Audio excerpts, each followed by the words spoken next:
for Wednesday, November 17 to order.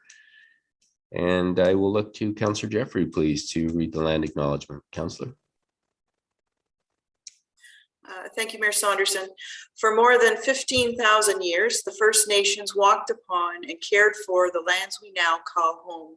Anishinaabek, Haudenosaunee, Ojibwe, and many others who cared for their families and communities the way we now seek to care for ours. The town of Collingwood acknowledges the late Simcoe Nottawasaga Treaty of 1818 and respects all of the nation-to-nation agreements that have formed relationships with the original inhabitants of Turtle Island. The reality of our shared history, the current contributions of Indigenous people within our community, and seeks to continue empowering expressions of pride amongst all of the diverse stakeholders in this area. We seek to do better, to continue to recognize, learn, and grow in friendship and community nation to nation. Thank you, Councillor. And we'll look for the motion to adopt the agenda. And the motion reads that the content of the Special Strategic Initiative Standing Committee budget agenda for November 17, 2021 be adopted as presented. Can I get a mover and a seconder, please? Councillor McLeod and Councillor Berman. All in favor? That is passed unanimously. Thank you. Declarations of pecuniary interest. Councillor, are there any declarations this afternoon? Seeing none, if you find yourself in that situation, please let us know.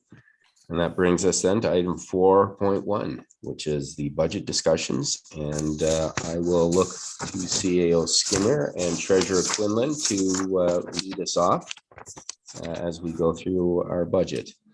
Councillor Madigan.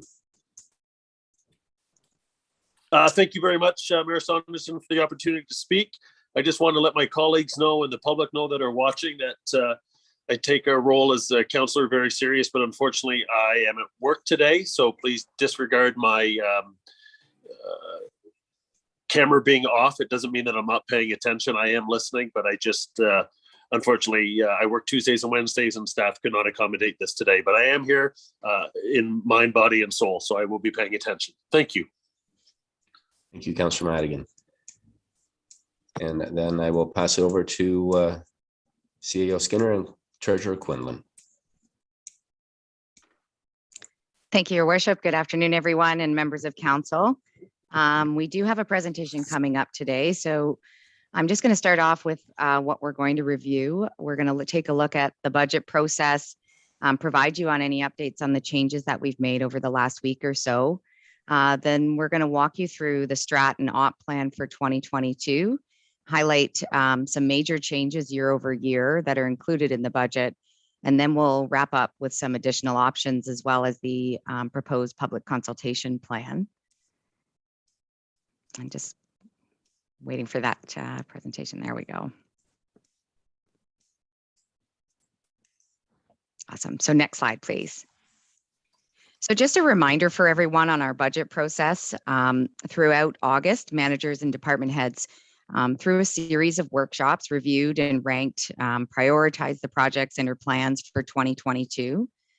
We also launched a public budget survey where we received just over 400 responses, which is quite positive.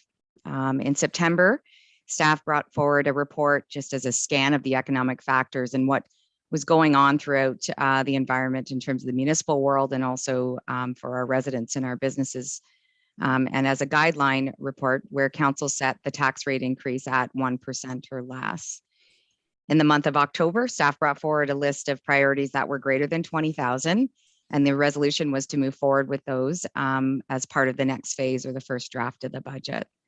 So finally, we're here today in November, where we're presenting the second draft, and following the approval today, we would like to move on to the public consultation phase, and we have some more details on how that will move forward later on in the presentation.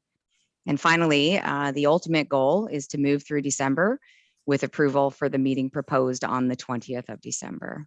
Next slide, please. So just as a reminder, as we all know, there has been a lot of talk lately about inflation and of course, how the pandemic continues to impact us. The latest CPI is set at 4.4%, and the NRB CPI is at a whopping 11.4%. Interest rates continue to be at an all-time low, which means it's especially important for me to look for better opportunities in the investment world. Next slide, please. So what I'd like to do is highlight the changes that have happened over the last week or so, and some new information came forward that allowed staff to update the proposed 2022 budget and reduce the tax rate increase from 2.79 down to 1%. These updates include some very exciting news from the province through the 2021 fall economic statement, where an additional 200 million will be provided to municipalities. That's double the original investment through OSIF beginning with the 2022 allocations. We also completed our final supplementary billing for 2021, and it's greater than what was forecasted as part of our third quarter financial reporting, which brings the projected surplus from about 200,000 to just under 300,000, so quite positive. The province has also announced that vaccine verification efforts may cease beginning in the spring of 2022. We've done some additional reviews, both of our engineering review fee deposits, my apologies, and also of the facility operator coordinator position. Next slide, please. So what all this news sort of translate to is that the tax levy overall was lowered by about 620,000. And because of the OSIF announcement, a change in the funding for both the Minnesota Storm Sewer debenture and the financial analyst position are both now fully funded by OSIF. Again, since the projected forecast for the 2021 surplus has been updated, the 2021 business accelerator portion of 150,000 has now been fully funded through that surplus. The change in the vaccine verification has also been included in the budget, where previously it was for the full year. It's now ending at the end of March, given the updated provincial guidelines. And finally, given the detailed analysis of the engineering review fee deposit, it made sense that the position is now funded 100% through these fees. And sorry, finally, on the facilities operator coordinator position, the differential amount was reduced significantly based on a further review of the wage composition. Next slide, please. So there were a few other changes that were applied as well. The first being a change for the affordable housing placeholder that was previously included at 150,000 has now been updated at 80,000 to cover the staff or consultant position addressed in the task force recommendations brought forward at the November 1st SIC meeting. A review of the council grants accounted created an opportunity to update the amount to the actual over the last several years. And finally, from the discussions at the November 5th special SIC, a council compensation review has been included at 25,000. Next slide, please. So this slide is what I often refer to when I'm trying to explain or show the changes from budget to budget. It essentially graphically represents the changes from the 2021 tax levy, which you can see at the very far left at 35 million, to the 2022 tax levy that you can see at the very far right at 36.4. The red bars in the graph represent the unavoidable increases and decreases. And as you can see, the buildup of those amounts to about 0.6% tax rate increase.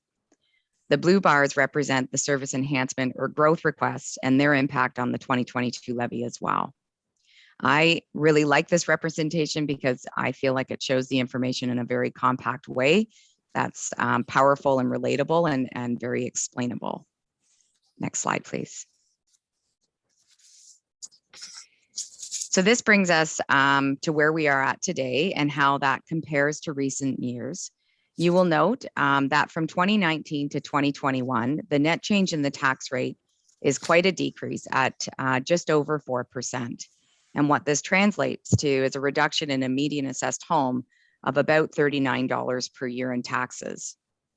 Should council move forward with the proposed 1% tax rate increase, it would still overall have a decline in the tax rate of about 3.17% over the last 4 years. This proposed increase at 1% translates to taxes on a median assessed home of about $23.06 and equates to under $2 a month. Next slide, please. So this is just a sum up of the highlights of this draft. It's important to recognize that essentially for each percentage point of taxation, it equates to around $370,000 in taxes collected. The total change in levy from 2021 to 2022 is set at 1.2 million increase. And finally, that a proportion of this change is absorbed largely through our assessment growth that is set at 2.47% for 2021. It's also important to recognize that there is no phase in once again in 2022, as well as similar to what occurred in 2021. Next slide, please. For an overview, note that the total budget is increasing from 100.8 million to 116.3 million, while the levy itself still increases by 1.2 million. I think what's important to note is that there have been many other revenue sources included in this budget, and that we see this increase in capital spending to ensure we are meeting our asset management needs. I think it's very critical to remind ourselves that our AMP presentation showed our financing gap of about $1 million in tax supported core assets. And this year, we're closing that gap by about 500,000, which I think is quite a big feat. However, largely that's being decreased through external funding that may not always be present. And additionally, in 2022, we'll be including our non-core assets, which will increase that funding gap significantly. And we just want to make sure that we're preparing ourselves for the future. I'm going to next slide, please. And I'm going to hand it over to CAO Skinner for the strategic portion. Thank you very much, Treasurer Quinlan. And what I really wanted to do here with these slides through the middle is to talk a bit about Collingwood's strategic vision. I think we've had, this is the vision that Council set in July of 2020. It's tweaked from the community vision and plan that had existed prior to that. And we've done a really comprehensive review of it lately to make sure that we were on track. And we've had some exceptional progress for the 3 years that were set out in this plan.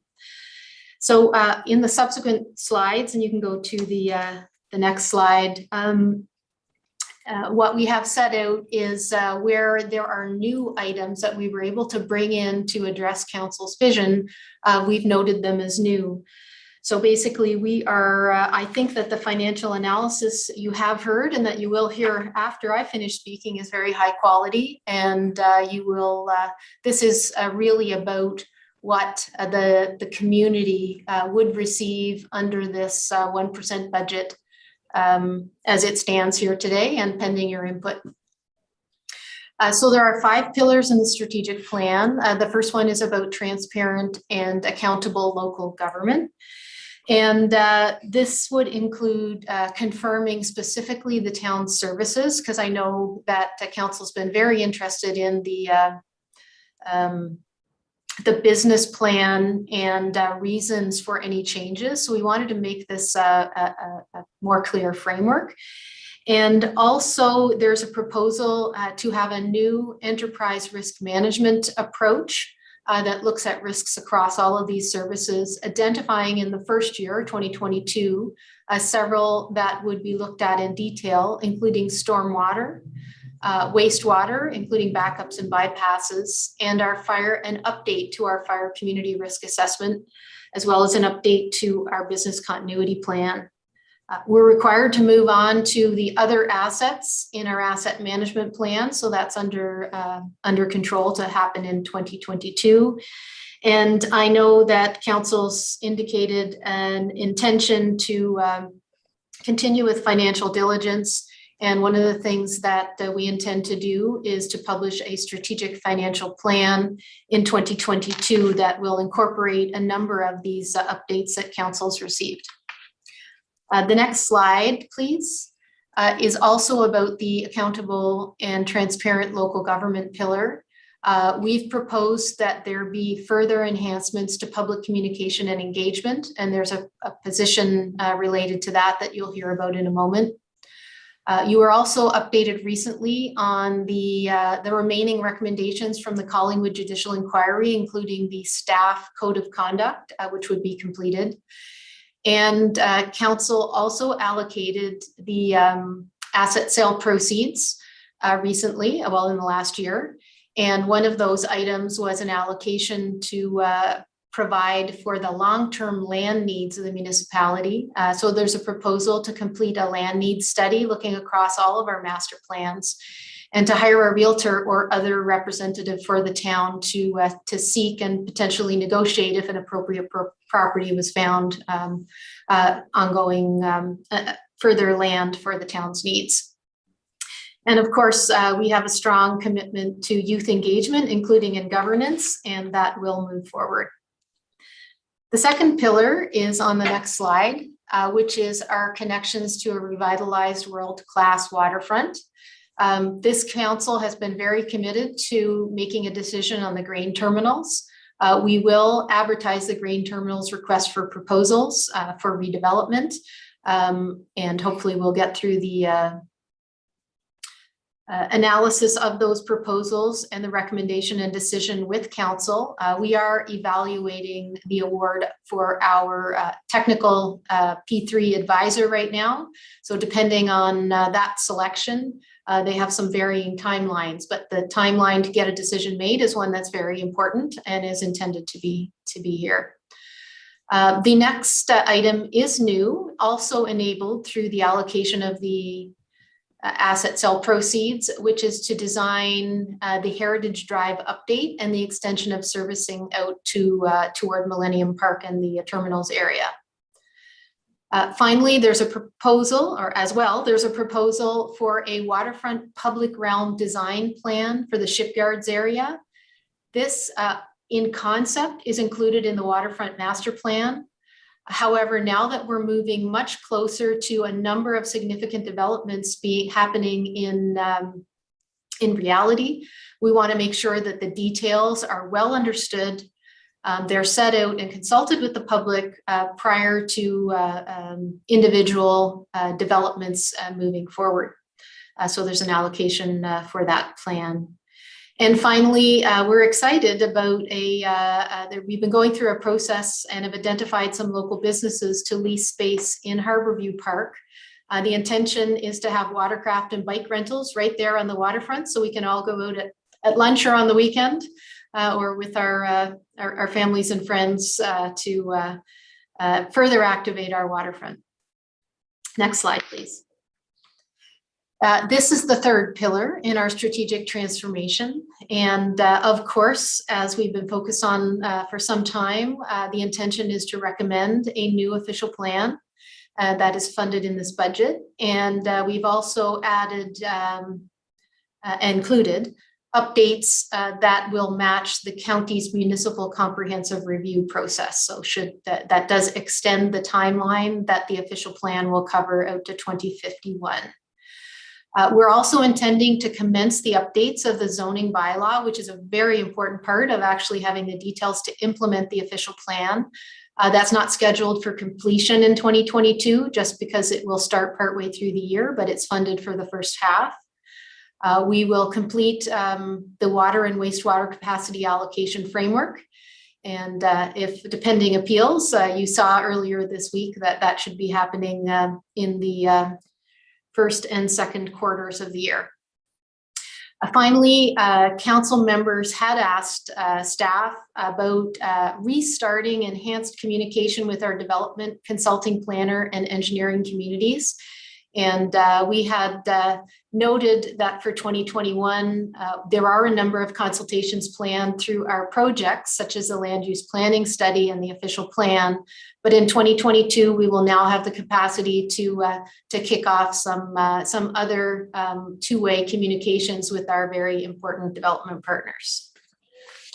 There's one more slide on supporting and managing, two more slides on supporting and managing growth and prosperity. Deferred from 2021 this year, we will commence in 2022 a process and fee review for development reviews and approvals. And that includes the building portion of the cycle as well. This is a very important review, not only for the long-term financial sustainability of the town, but also because that process update will be an important set of conversations with the development community and the public. So I think it will set us up for future success. We have, as well as a new proposal, and this has an FTE attached to it. One of the ones that Treasurer Quinlan had mentioned is that we've seen a need to enhance the post-approval support for developers in the community. For example, to address concerns from the surrounding neighborhoods when a new development is implemented, and to make sure that the conditions or requirements that council had set out are in fact fully implemented. We are also, as a new item, working on a public-facing tool so that it's easier to for anyone, council or the public, to see building and planning applications and their status with respect to approvals. And we're proposing to introduce and have included in the funding a zoning certificate process that would reduce building permit turnaround timeframes and improve our level of service, specifically for, in particular, for minor building permits like decks, garages, and sheds that could lead us to same-day issuance if there are no concerns from the building officials. Finally, this is the third and last slide of the support and manage growth and prosperity. We are proposing that we continue in Collingwood to strongly support the Business Accelerator, that we will maintain and enhance our COVID recovery and economic development dashboard. If you'll recall, this was one of the stellar pieces of work by the COVID recovery working team that looked at how our community is doing financially and post-COVID with respect to recovery. And council, just in the past year and a quarter or so, has approved an economic development action plan that we fondly call EDAP. And a couple of the priorities from that plan will be implemented, including the Business Ambassadors Program, which is a program to ask business leaders in our community to act as ambassadors for the town and to attract other businesses, desirable businesses. And I will point out that the Provincial Small Business Enterprise Center, SBAC, the funding agreement with the province does end in 2022, and we'll be seeking renewal of that funding with the province. It is a significant component of the funding for our Business Development Center. The fourth of the 5 pillars is to enhance community well-being and sustainability. And I have to apologize, the top bullet here is not correct. We did put a placeholder in for council priorities related to affordable housing. In the first version of the budget, we're now in the second version, we had included 150,000. In this version, as the treasurer just mentioned, we've included 80,000, which would be a resource of some type, consultant or contract potentially, to support moving forward. And the remainder of the resolution that was carried by council is also noted further along in this deck. But definitely on the strategic transformation side for community well-being and sustainability would be anything that council determines they wish to go forward with on affordable housing.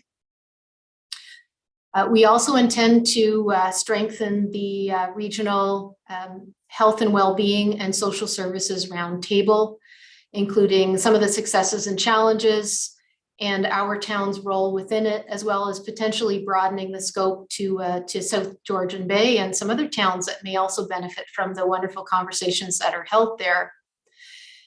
On our climate change emergency, I'm very pleased that we now have the climate change resource on board. Very, very pleased that council supported that last year. And we're looking for significant progress in the next 12 months, including progress on the development of the Community Climate Action Plan and our greenhouse gas baselining study. Next slide. Also in community well-being and sustainability, we want to baseline our environmental performance measures and normalize that we would be providing this information to council and the community. We can always add new measures, but we'd like to document where we are.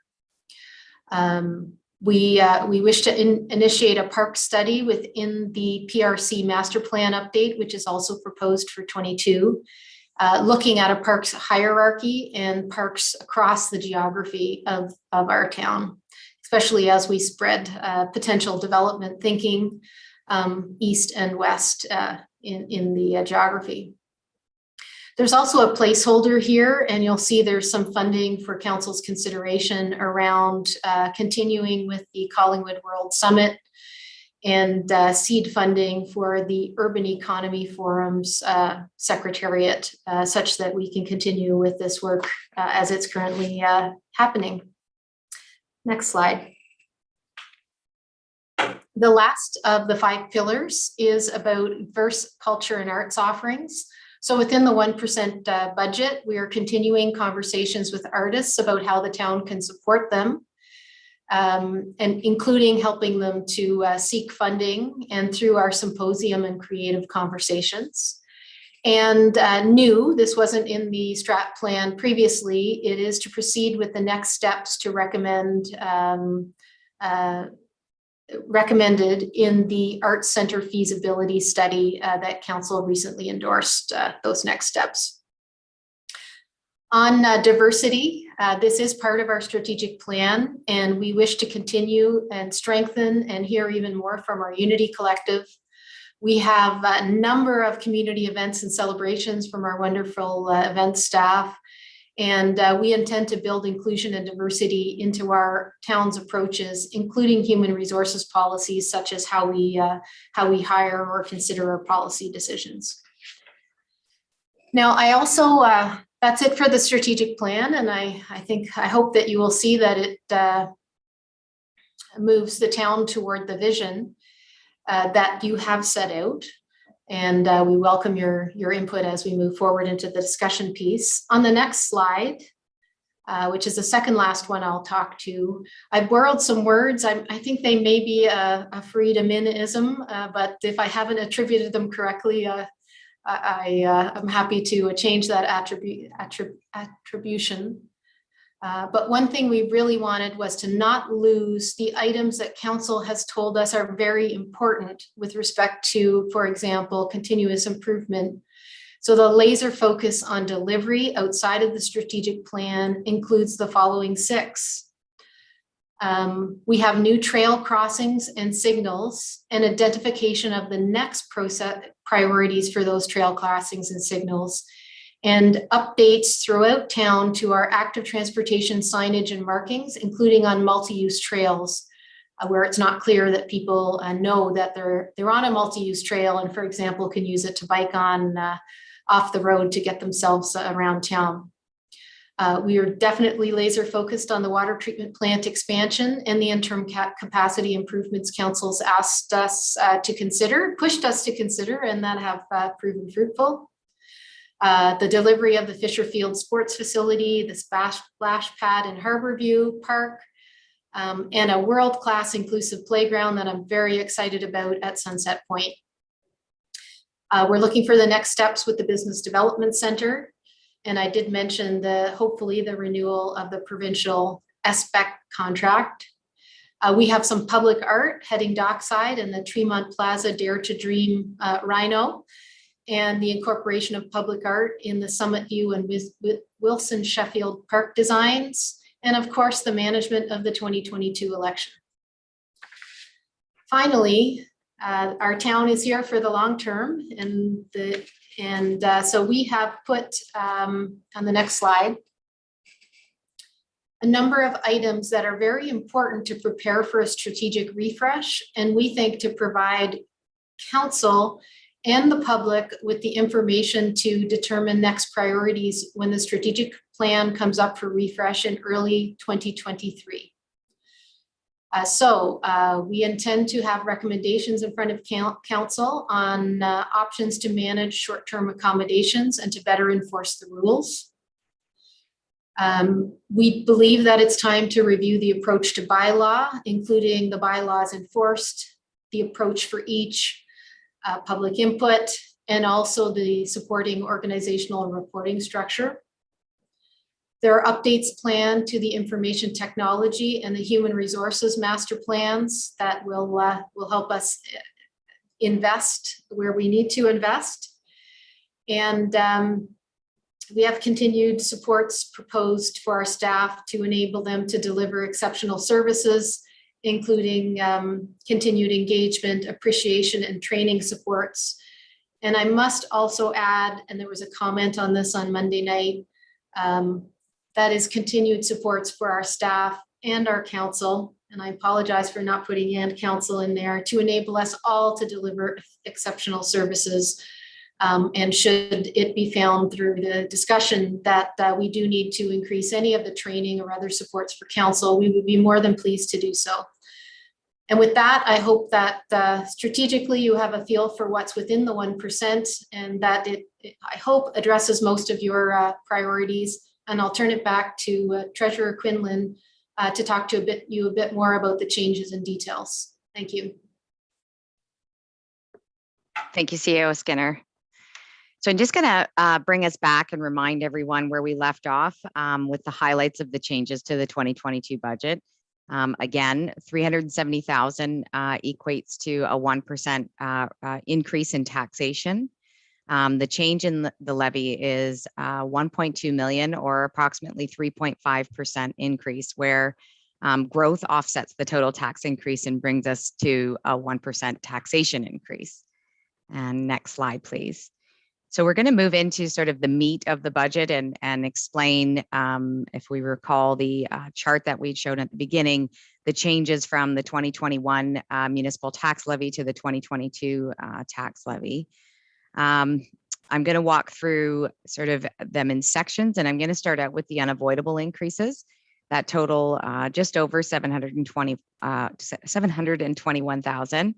And they're made up of salaries and benefits, where the merit and step increase portion amounts to 520,000, while the cost of living portion amounts to 312,000.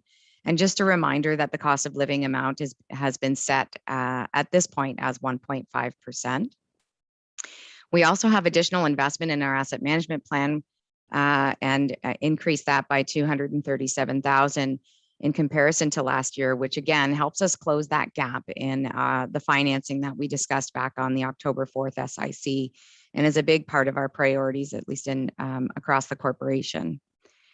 The grid change for our salary market analysis has been included, and it amounts to 150,000. And there's an increase both in the special capital levy of about 30,000, which results in that levy increasing by 7%, as well as special charges revenue that's in the 70,000. We also have utilities increasing at 72,000, insurance at 60, our transit contract increasing up to 49,000, and of course the vaccine verification that we spoke about earlier set at 25,000. Again, that is to the end of March at this point. Next slide, please. So those increases are offset by some decreased expenses and increased revenues, most notably in the OPP contract, bringing PRC revenues back to pre-pandemic times, the removal of the repayment to internal debt, which was closed off as part of the asset sale proceeds we or council took on earlier on in the year, an increase in investment income, and a decrease in the council grants portion that we referred to earlier as well. Next slide, please. So moving on to discretionary service enhancements, the total amount is at 290,000, and that excludes the staffing requests that are dealt with separately. But we have the business accelerator, which was previously at 300,000. We've included at 150. Because we are able to fund the 2021 contribution through the surplus. So this 150,000 represents the 2022 contribution that was part of the SIC decision back in January. A contribution to the Collingwood UN UEF World Summit at 50,000. We have the speed reduction study at 40,000. and also the increase in the heritage tax relief of $25,000. And of course, we've included the council compensation review we noted earlier at $25,000 as part of the November 5th SIC meeting. In addition to this, there are some staffing requests that total $233,000, which we'll go into detail about in the next few slides. So next slide, please, sorry. So the first position to review is the communications coordinator, which amounts to $80,000. There's a strong tie to the CBSP with respect to transparent and accountable local government and enhancing public trust. Communications plays a very important role in communicating and engaging with the public across all of the many projects, services, and programs that the town offers. This position is needed since engagement requests have significantly risen over the past several years, and it would be extremely difficult to maintain this level without additional support.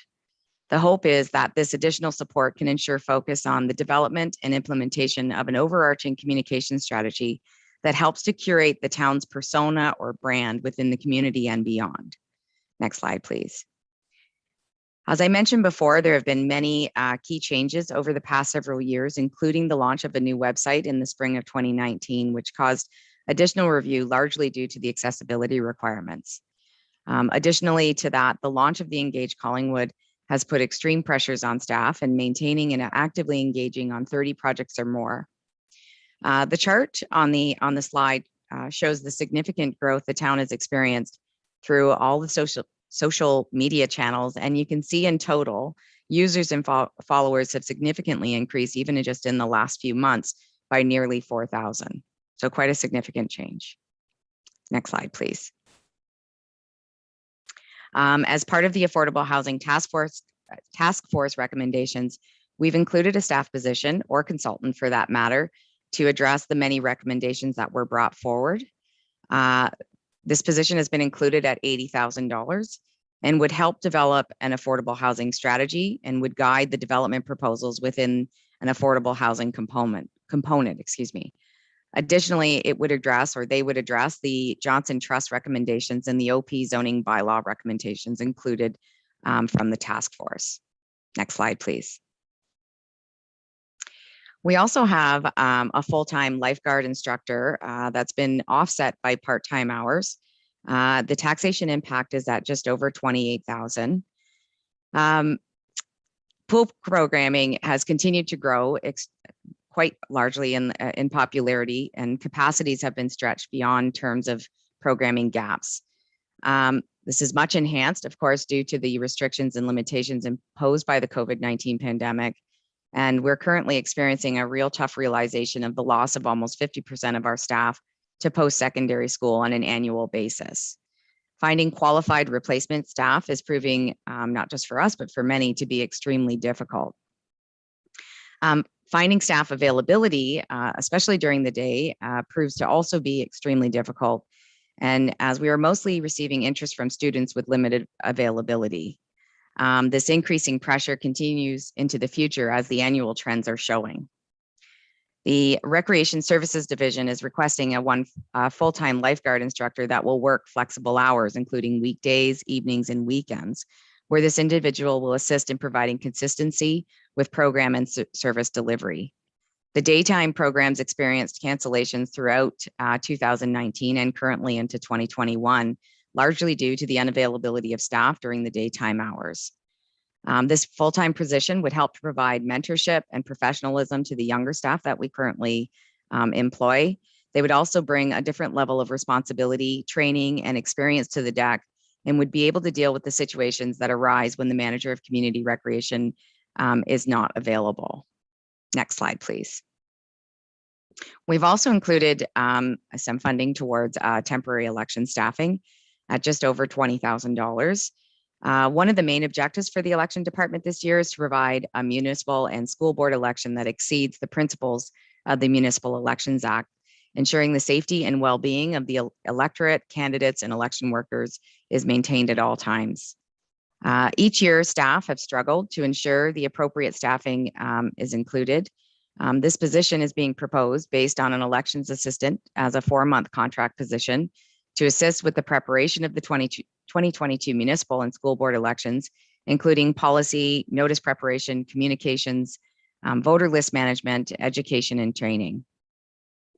As well, it also includes some election assistance for about 3 weeks of employment, once again, to ensure the smooth and safe election for 2022.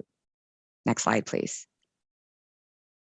The Crossing Guards program was actually included as part of a council resolution in 2020. However, was not included in the 2021 budget due to the pandemic. The option 2 was to maintain the program, but make changes to the way it's managed and increase the crossing guard compensation through paying the crossing guards a minimum of 1.5 hours per shift, and also paying all casual crossing guards $10 to $15 a day for being on call. Next slide. We have a request from the fire department to increase summer staffing hours by around, it would cost about $4,000. Its position is needed to accommodate requirements for emergency management under the Civil Protection and Emergency Management Act. Research of business continuity plan to encompass emergency management and large-scale events within the town, and is in line with the fire master plan currently in place. Next slide, please. We also have the PRC facility operations coordinator. Previously, it was set at $12,500. However, after review of the composition of the position, only $2,500 has been included for the 2022 budget. It's important to note that this is not an additional FTE, but an upgrade to one of the existing operator positions to assist in the day-to-day operations of all our recreation facilities. Over the past few years, the amount of facilities PRC is looking after has increased from 5 to 9, and this position would allow the supervisor and manager to focus on other important tasks and allow the coordinator role the opportunity to gain the valuable experience for personal growth and support internal succession planning. The position would also assist with tasks such as weekly and monthly and on-call scheduling facility staff, monitoring the contractors on site, ordering cleaning products, coordination of off-season cleaning tasks for staff, ice installation, removal, and maintenance. The coordinator would also be in attendance at all special events in the facility. Next slide, please. The next position we have has zero tax impact and has been funded through engineering development review fees. This position has a strong tie back to the CBSP, as CAO Skinner mentioned earlier on, to support and manage growth. This position would be to support the existing complement with development projects. It would be involved with developments from initiation to completion and review of planning applications, as well as engineering design submissions. Development review within engineering is funded through planning application fees, specifically for engineering review and management. And of course, as mentioned, this has been 100% funded. The current 1.5 FTE staff that we have in place have reviewed 79 developments to date in 2021. Next slide, please. The next staffing request we have is for a water engineering technologist in the Environmental Services Department. Again, this has a zero tax impact as it's supported through user fees. The position would support the Environmental Services Project Manager with the implementation of capital projects in water and wastewater, with the $65 million water treatment plant expansion, a primary focus requiring dedicated oversight by the Environmental Services Project Manager of the multiple stakeholder and design components until 2026. This position will focus on the other asset management projects identified as priorities. The position will also assist with development review of the water components and assist in the management of the water and wastewater capacity allocation ledger. The technician will also support improvements in the operating plan of both the water and wastewater systems, including the expansion or development of operational programs in the interest of improving system efficiency. Next slide, please. The next request is the extension of a financial analyst contract that's currently in place for an additional 2 years. Once again, this position has a $0 tax impact as it's being funded through OSIF. It has a strong tie back to the CBSP through accountable and transparent local government and meets several of the objectives as well. To date, this position has related to savings of just over $40,000 in overtime for the finance department for 2021. The collection activity through water and AR developer deposits to date has just been over 200,000.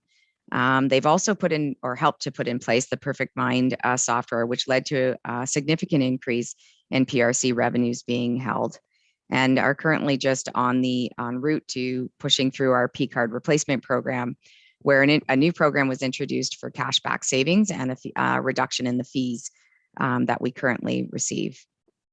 This position will continue to work on continuous improvement projects outlined in the service delivery report from Deloitte & Touche, creating efficiencies across the organization while reducing silos and ensuring cross-functional alignment across the organization. Next slide, please.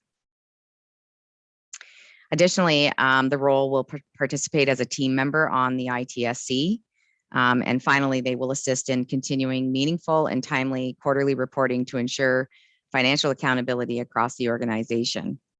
As I mentioned earlier, the position has been funded 100% through OSIF, also partially through the grant writer allocation from 2021.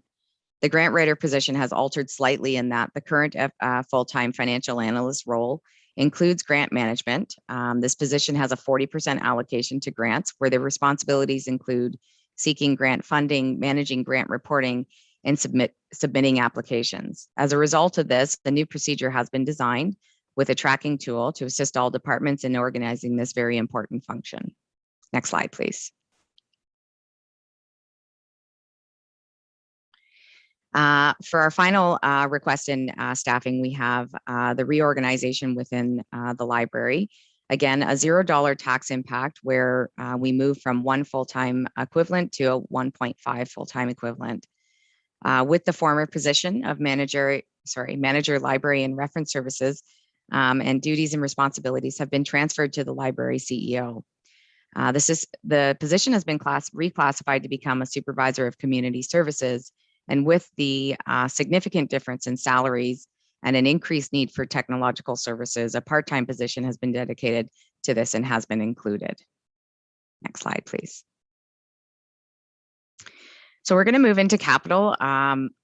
What I've included here is a breakdown of the total capital spending and how it's funded. So to date, or right now, included in the budget, we have a $51.8 million capital budget, largely funded through both development charges and user fees. I want to note that there are pressures on the Lifecycle Reserve Fund as we're increasing our financing within the asset management as discussed earlier, but most notably for the non-core assets that we still need to bring forward throughout 2022.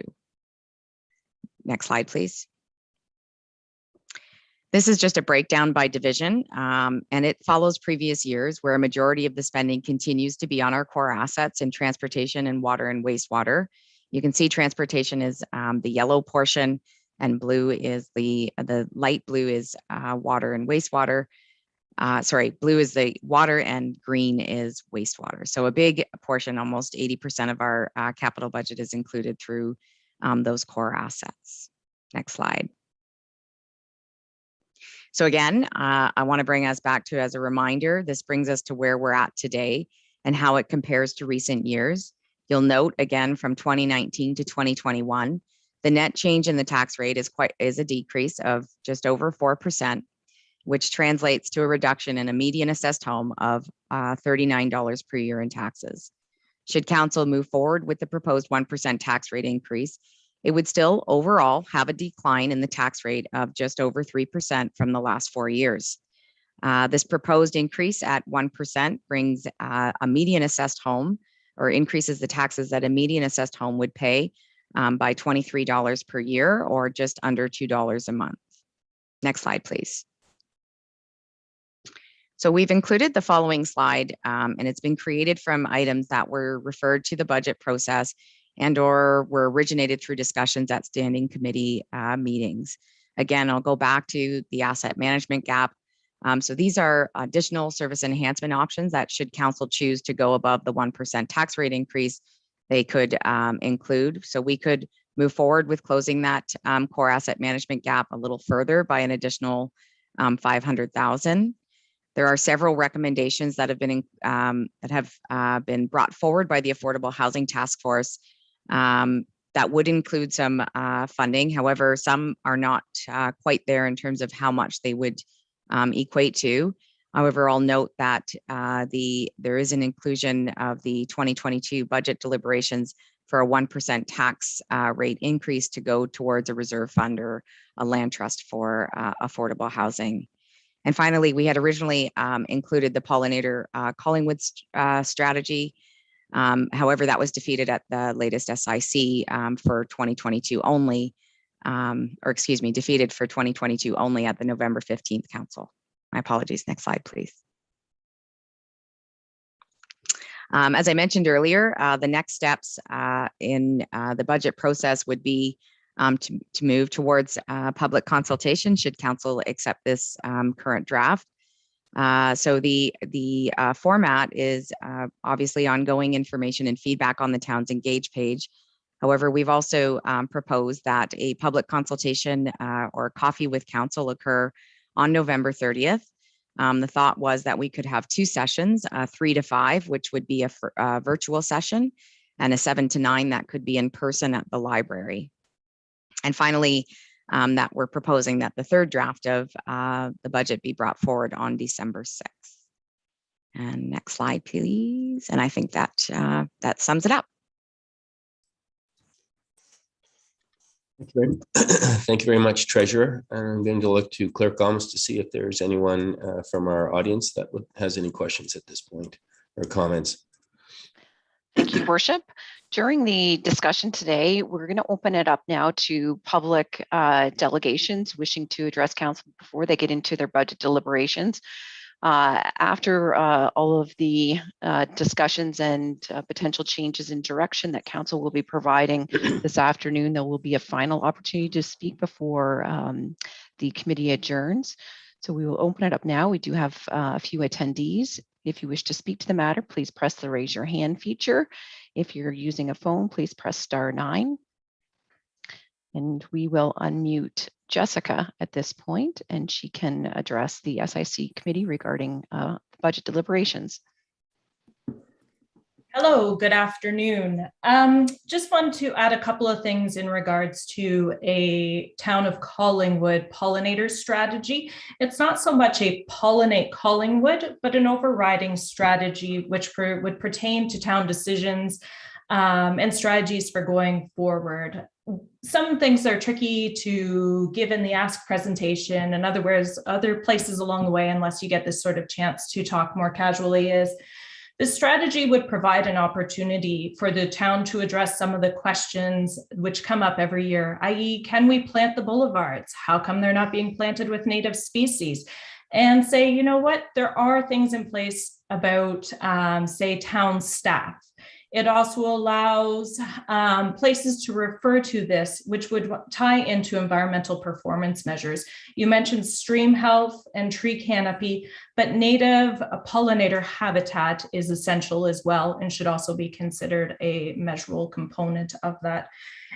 Just want to also touch that pollinator gardens also fit in climate change and greenhouse gas studies in regards to carbon sequestration, as well as minimizing the use of carbon, so shrinking a carbon footprint. When you put these gardens in, you are no longer cutting grass in those areas, as well as these plants have very long tap roots, which means in the long run, they don't require watering as you start to head into some of those drought situations. So as far as the town moves forward and considers where this goes in the future beyond just our commitment to, our commitment being Town of Collingwood to Bee City, Canada, is this tie-in with the greater good of the community, from health and safety of town staff to some of those directions in terms of understanding where the town is headed in declaring climate crisis as well. I could go on, but I think I will leave it at that point, and hopefully this is addressed again in the future. Certainly surrounding communities and even nationally, there is look at pollinator strategies, and this is the way it's headed truly, especially as there are concerns around pollinators and the presence of them as far as food security goes as well. Thank you. Thank you, Jessica. Sarah, is there anyone else from the audience who would like to speak? Thank you, Your Worship. No, there is not at this time. All right, thank you. Council, are there any questions or comments on the presentation so far? Councillor Jeffrey.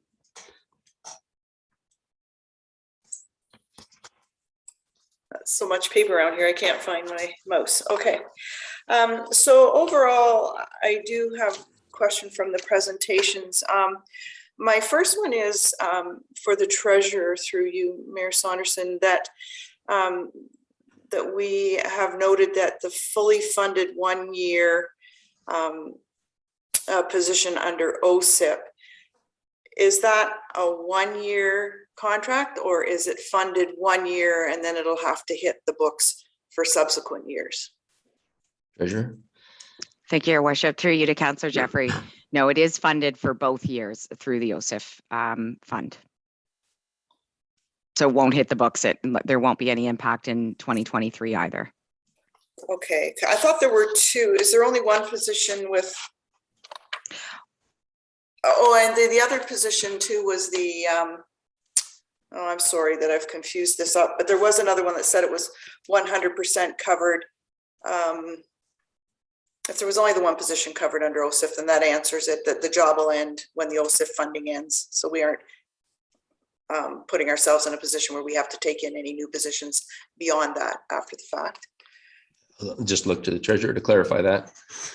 You have that correct, yes. So what we're requesting is an additional 2 years on a current 1 year contract that would be fully funded over the 2 years by OSIF funding. I think the other one maybe that was getting a little bit confused was the development engineer, which is also funded by, not by OSIF, my apologies, but through development review fees, but just the one position, the financial analyst is funded through the OSIF fund. Okay, I do have a question, sorry, through you, Mayor Saunderson, I do have a question on that one down my list. If I could continue?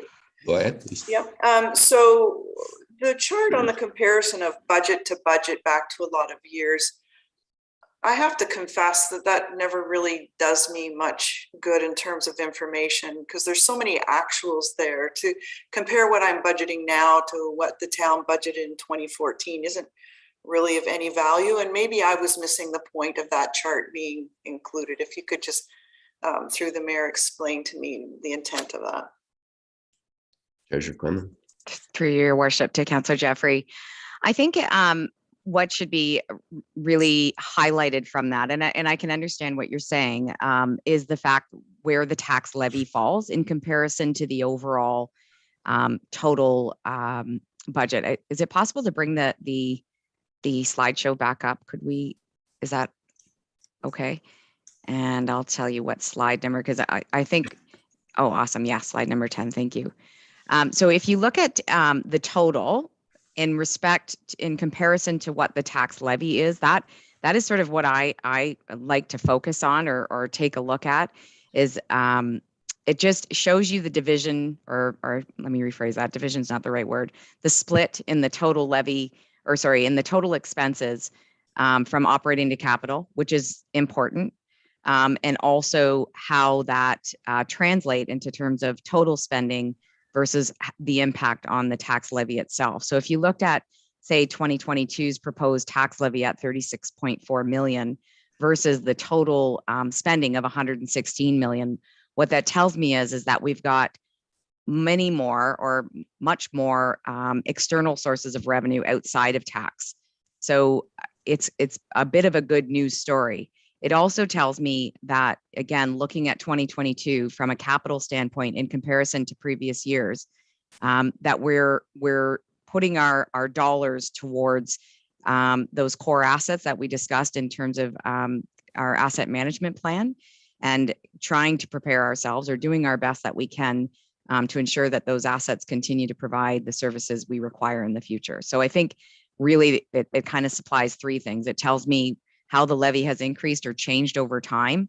It tells me how much in terms of spending between operating and capital we're doing. And it also tells me what percentage that levy is of the total spending, highlighting the fact that there are external sources of funding included in this budget.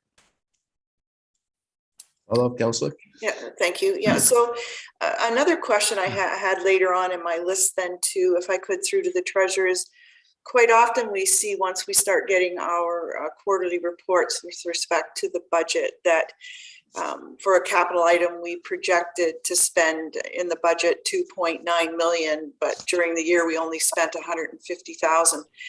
How does that impact us as a council as making decisions on really, really large capital budgets, which in essence probably don't get all spent in any year, at least not any year I've seen. So are there consequences from that, or things we should consider or can benefit us in the budgeting process? I guess it's just understanding how realistic is that capital spending budget. Treasurer Quinlan. If I may, Your Worship, through you to Councillor Jeffrey, and I appreciate the comment, because I'd say there really isn't implications in the sense of, and I can understand what you're saying. I think for the most part, at least in this situation, a majority of the capital is funded outside of the tax levy. In fact, we've increased that slightly this year, and I think it doesn't necessarily implicate or have any problems, other than the fact that when we're trying to plan as we go forward and understand where those reserve balances are, it can make it a little trickier. That being said, we did sort of go back to the capital plan several times this year to say, okay, is this realistic? Can we accomplish it? And I think there are a couple of very large projects that are included in there. Partially the water treatment plant, there's some spending there, as well as the interim UV portion as well. So there's a big chunk that will be taken up specifically by those two projects, as well as the Minnesota storm sewer repair. So I think I think although it might be a little trickier to forecast out reserve balances and that sort of thing, it doesn't really have any implications, in my opinion, outside of that. All right. If I could keep going, just tell me when I have to give someone else a turn, because I have a few here. Right, Councillor. Thank you. So through to the CAO, in terms of the regional social services roundtable, when we speak about funding that, I'm assuming that that's funding that the region funds it, and it's our portion of the funding towards assessing that for our use. Could you clarify that for me through the mayor? CAO. That's through the mayor to you, Councillor Jeffrey. What we have done to date is we've used internal staff resources in Parks, Recreation and Culture to facilitate this roundtable. And we've been trying to be very clear about that we're not pushing the agenda as much as wanting to get, there's about 45 groups on the list right now. And we just had a conversation with the county folks about this morning about potentially using that group for a South Georgian Bay community health and well-being roundtable as well. So leveraging the uses of that table, but there are no and there is no additional funding included within the budget. It is funded from existing staff's efforts as it appears today. Thank you for the clarification. If I could, Mayor Saunderson, also for the CEO, I was just wondering about an update. I saw an update in the slides regarding the climate change work and really important resources. And I think part of that job was in terms of grant writing. Are we having any success in terms of being able to generate other revenue through more availability of grant writing time? CAO. Thank you. Through the mayor to Councillor Jeffrey, I actually would like to refer this question with your okay to Treasurer Quinlan. She's been managing that grant writing piece, and I've seen quite a big improvement in the processes over the last year. So if that's okay. Absolutely. Go ahead, Treasurer. Thank you, CAO Skinner. Through you, Your Worship, to Councillor Jeffrey. Actually, yes. And in fact, what we've done, we started back in June, and I am going to bring a report forward to SIC soon. I haven't gotten there yet, but we created a I think, in my opinion, a more robust procedure where we do have a financial analyst that is responsible and continually seeking for grant opportunities across the organization.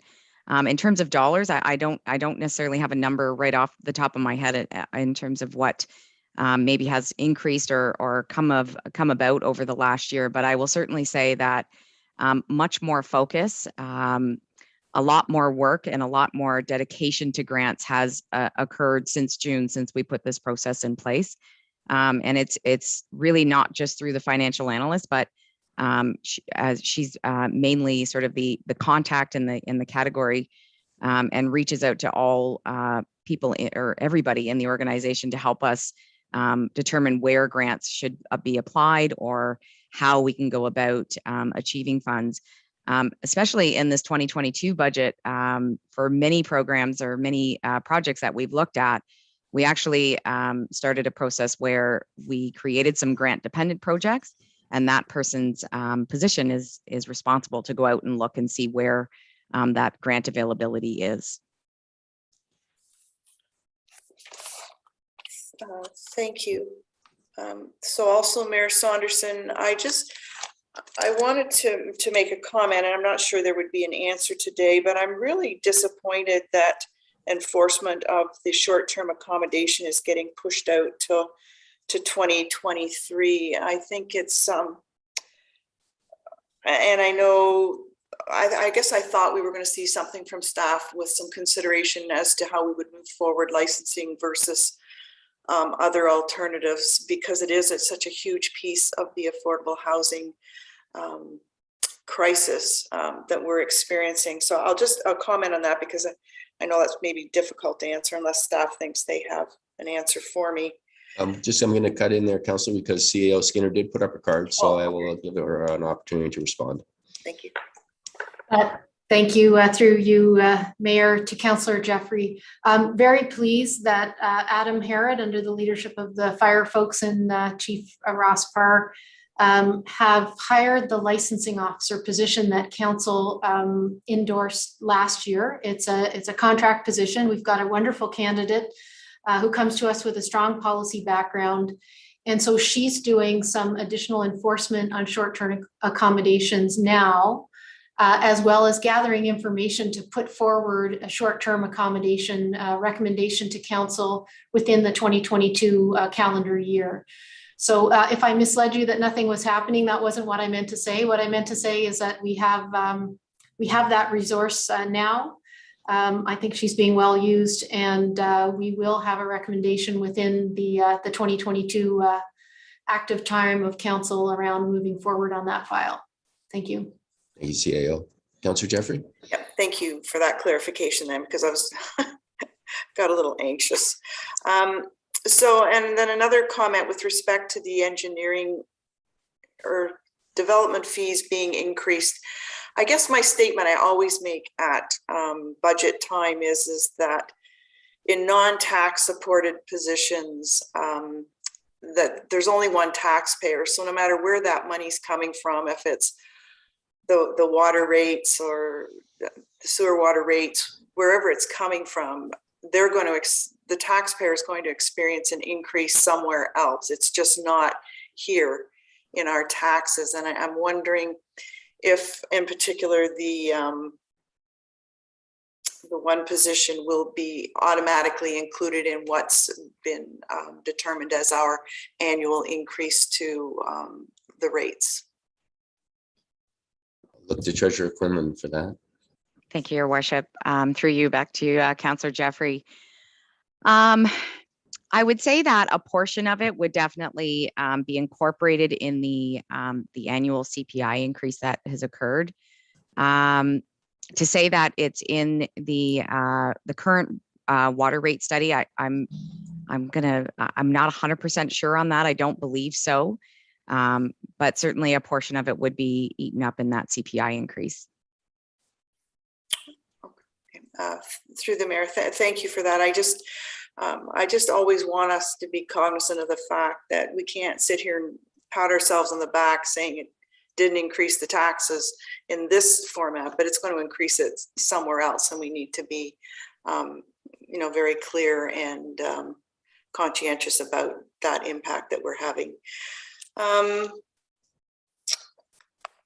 Other than specific questions and whenever they're appropriate on the addition of the staffing requests, that's kind of the overall questions I have. Thank you. Thank you, Councillor Jeffrey. We'll come back then. Councillor Doherty, go ahead. Thank you, Your Worship. And I will begin to say that I'm very satisfied with this budget presentation. I would have been curious to see what we might have been able to do with the original proposed increase. However, with the funding that we have found, I think we have done a good job without denying our residents some of the services and infrastructure that they expect and demand. So some of my questions will be wading into the weeds a little bit. So the first one is in regard to the funding of $50,000 for the Sustainable Development Goals Conference. It's a big chunk of change. And I had been under the understanding, and I'm pretty sure staff were too, that the UN was going to be assisting us financially with the continued presentation of these conferences. And so I'm just wondering where that is right now. Thank you for I guess that. through you to CAO. Yeah, I'll put it through to Sonia. Go ahead, CAO. Thank you, Councillor Doherty, through the mayor to you. This is an item that has been somewhat unexpected, and that we've had a couple of good conversations with the Urban Economy Forum and also with our local steering committee. And I think it's something that we are still assessing and coming to grips on the value of the expenditure. The Urban Economy Forum is a nonprofit entity, and it has a three-way agreement between itself, the UN Habitat, and CMHC to deliver a number of programs, including the one that we're involved in, well, the one that we're the flagship group for, which is delivering the SDGs at the scale of towns. I think that they have they're at a point where they need to continue the secretariat that helps us to organize the conference and to bring in the international expertise that's required to run the conference and to provide the advice needed. However, we don't have, and they don't have overall enough contributors from other levels of government, be that federal, provincial, or the UN for that matter, to fully cover the secretariat. So they have come to Collingwood asking for a contribution, frankly, potentially even more than the 50,000 that we've included in the budget. And there is a question for council to make a decision on around the best investment, and whether it is directly into our pilot projects that push sustainability here in Collingwood, or into the secretariat that arguably may attract some international expertise, but certainly be of benefit to many communities, not only Collingwood. Thank you. Thank you, CAO. And I would just add to that I agree with everything the CAO said. This is a discussion that's ongoing, and we have been very firm in our discussions with them about the cost sharing arrangement and understanding what other contributors there will be around that table, and also looking at what contributions or business plans could be made for pilot projects here in Collingwood. So those discussions are ongoing, absolutely. Thank you. Because in my view, along the lines of sustainability, $50,000 a year to make a contribution to a conference for a small community like ours is not sustainable. And I could think of a number of different ways that we could spend the money. And I really do like and agree with what the CAO said, that we should be looking at this kind of an investment and evaluating whether it is better spent on our own sustainability initiatives right here in town, as opposed to something for the international community. So my next question, and again, these are a little bit on the detailed side. The $25,000 for counselor compensation,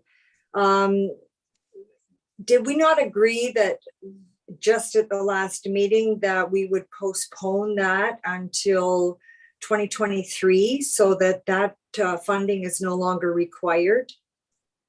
I think we agreed to postpone it until the beginning of the next council. So well, that in effect, that's 2023, right? I think the transition happens a year today, November of 2022. But I'll look to clerk. Yeah, I'll look. So it's 1 month, not 1 year. So Treasurer Quinlan, that amount.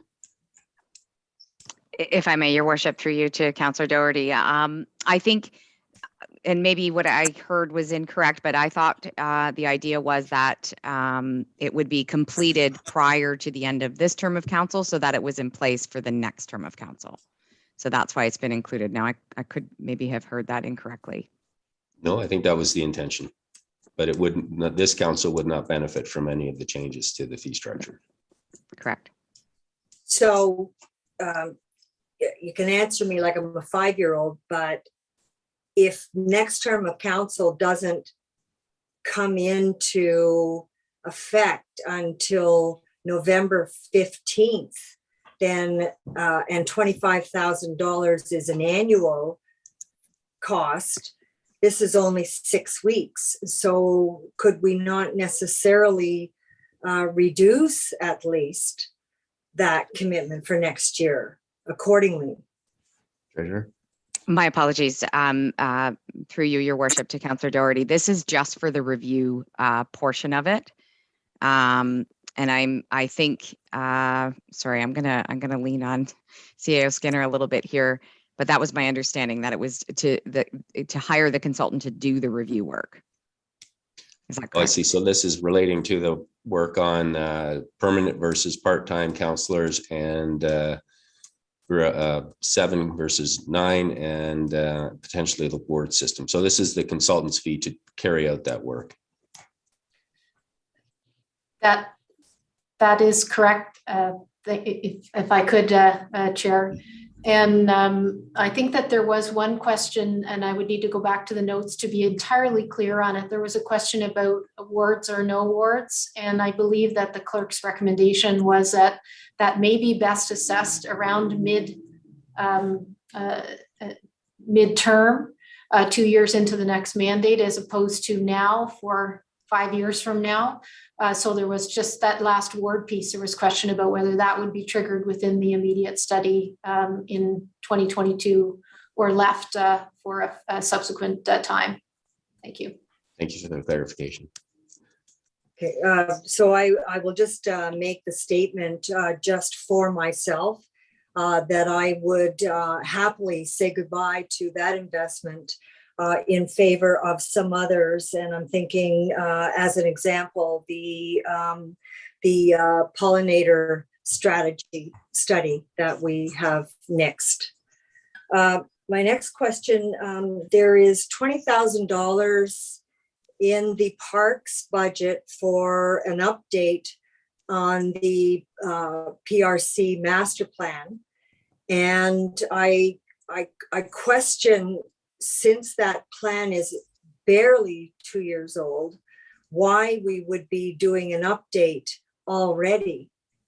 And do we not have enough guidance from the PRC master plan and from the urban canopy study and from the cycling study that we don't need another study to make some decisions on how we want to go forward in enhancing our green spaces? That's a big mouthful. I guess that would be through you to Director Culver. Director Culver, whose name I don't see here, but Here comes Dean now. Sorry. Director My Culver. apologies. I had a bit of a computer glitch and I didn't catch a chunk of that question, so I apologize. Could I ask it to be repeated through you, Your Worship? Yeah. yes. So I'm questioning why we are doing an update on the PRC master plan when we just completed one, a very big one, in 2019. Thank you. And through Your Worship, it's a fair question. I feel like if I could rewind the 2020 and 2021 year, it would be much easier to explain the changes that we've undergone in the last 2 years, 2.5 years have been extraordinary. And I will say that with the PRC master plan, the big picture is still intact, but the details of that plan, we're struggling a little bit with relevance in basically in terms of how we're having to deal with today. For example, equity and diversity wasn't really a big part of the PRC master plan. In fact, it was one of the smaller parts, and yet that's become a big part of the PRC portfolio. So finding ways to sort of reorganize our master plan path forward is really what we're talking about with the refresh. Does that make sense? Yeah, it does. Just what I interpreted when I was reading through the document was that the update was from the point of view of parks and green spaces. And as I say, I question with all the studies that we have done relative to parks and green spaces, I question why we would need to do another one. Go ahead, Director Culver.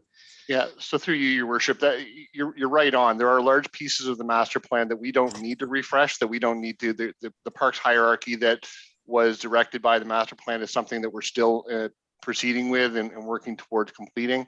But we're not. But there are other elements of the master plan that basically have gone. We're leading us in one direction while the world's gone in another direction, and we need to sort of find a way to connect the dots again. And that's why the master plan refresh, we believe it's necessary.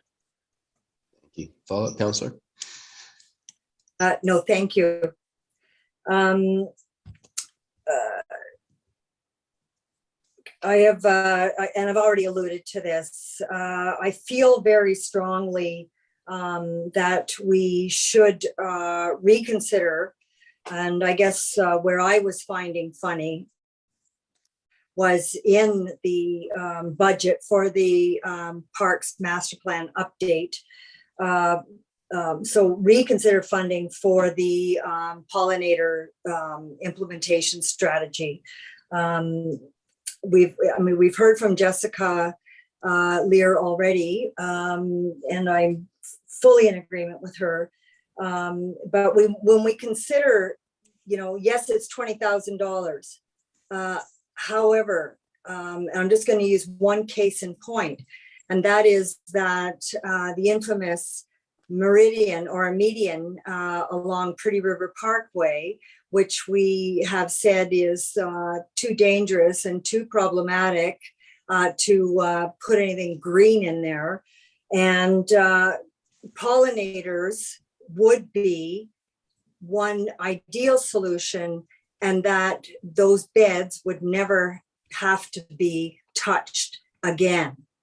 So, to me, that's a natural. And there are naturally occurring plants which are salt resistant. So, that could be accounted for in that particular spot. I'm just using that as one example. Another example that was already alluded to was some of our public flower beds around the community and how much less expensive it would be for us to plant those with perennial pollinators as opposed to year after year installing annuals. So if we were to be able to find the funding either through that master plan update or through the Sustainable Development Goals Conference budget, then there's the money right there. Just two more comments, if I may, and these are more of a general nature. And it may just be me reading, but it seems to me that we are, when we talk about climate change mitigation and measuring and control of our GHG production as a municipality, it seems like parks was kind of left out of that. It seems like a lot of the focus is on public works and engineering, and yet parks, as the keeper of the green spaces and of all living things, is the keeper of all carbon sinks. And it seems to me that we should be putting equal focus on what the Parks Department can do to improve carbon sequestration. And that seems to be something that just hasn't been spoken to. And then related to that, I will go back to the fact that we still do not have a private tree bylaw. And I have to tell you that while I was sitting and taking in the FCM Sustainable Communities Conference, I was listening to chainsaws going all around my neighborhood. And these were not town trees that were coming down. These are trees on private property. There is, it is time. Climate change is real, and where we can take control, we should take control, and that is one small way of doing it, in my view. And then just one final comment, and again of a general nature.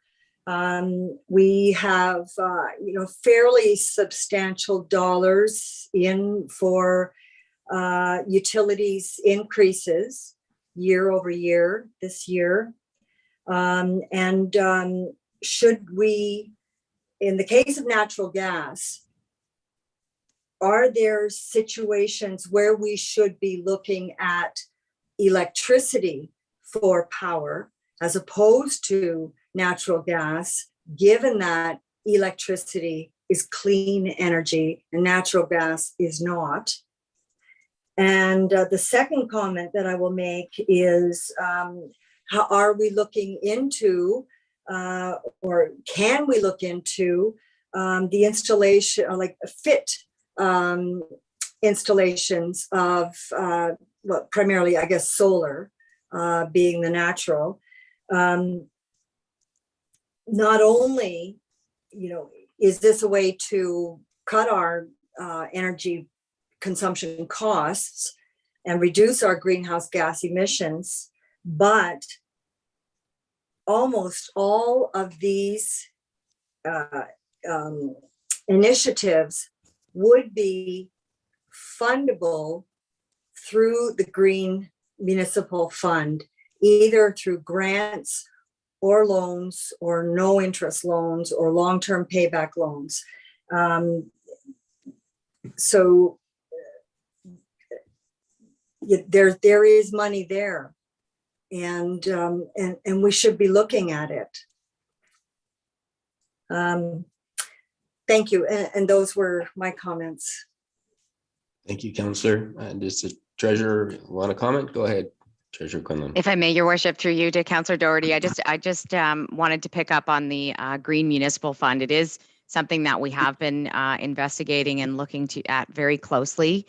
I think one of the difficulties we're having in terms of applying for that is the actual gain in climate. I can't think of the wording, but essentially the improvement in efficiency that you have to accommodate. And we have looked at possibilities in terms of solar panels and things like that. So we're definitely, those are on our radar, albeit not included in 2022. We've been carefully watching that fund for sure. I just wanted to give you that assurance. Thank you. Thank you. Council, any other questions or comments on the presentation so far? Councillor Hamlin.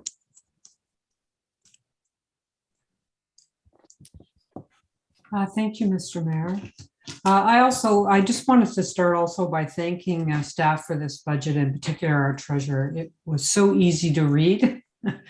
And the definitions, and I think our public and any of us who, have struggled with these sometimes so appreciate it. So I just wanted to say that. In terms of our waterfront, I understand about the wonderfulness of it and us moving to a world-class facility. But one item that seems to be left off over the last 3 years is anything to do with repairing the boardwalk out at the hens and chicken part of our trail network. I believe a storm took it down about 3 years ago.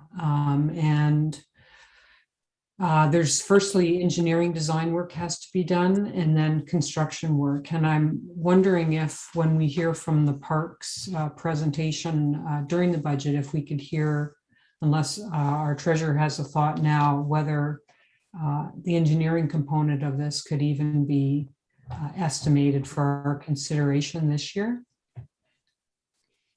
Look through to Director Culver, I think, on that. I know that the water levels and natural forces have also played a big role in this. So, Dean? Yeah, thank you, Your Worship. The hen and chickens bridge part of the boardwalk was taken away in 2019 with the same high water that started to impact all of the shoreline throughout Collingwood. So we did do an engineering assessment to determine what would be a remedy that we could use to remediate and get that boardwalk back in service. The estimate that we received was several $100,000, and it would have to come from taxes. There are no funds that we're currently aware of that would support that kind of a rebuild. So each year that we've kind of come forward with it, we've had to sort of consider it amongst other priorities and the expense on the whole, which is why it kind of doesn't really hasn't made it to the top at this point. We're still looking at, are there other opportunities to acquire grant funding somewhere? And again, off the top of our heads and in this current time, I don't know where that might be. Or if there are alternative approaches as the water recedes that we might be able to employ to get the boardwalk back into service. But we're struggling a little bit because the high water did teach us something about investment in shoreline features and what we might be looking forward to in the future if higher water returns or when high water returns. So it's a bit of a complex problem, and I hope that provides a bit of an explanation. Thank you. Follow-up, Councillor?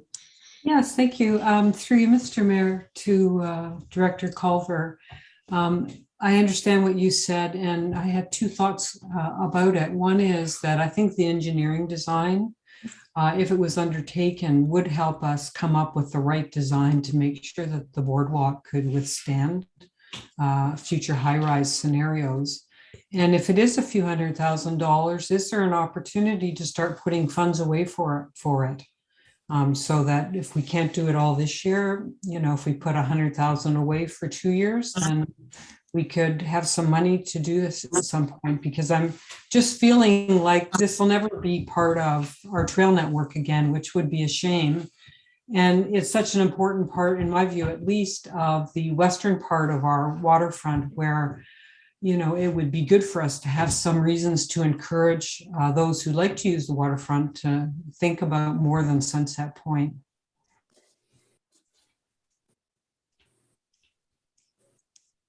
Go ahead, Director Culver. Thank you, Worship. I wanted to, and I don't want to blindside her too much, but I think Manager Wendy is on the call, and I'm wondering if she could explain how far we went in engaging an engineer to review that problem in terms of, how close we came to a design. I'm pretty sure we didn't come all the way to a completed design, but maybe Wendy, if you're listening, would you be able to comment on the work that was done when we were assessing and came up with that large figure?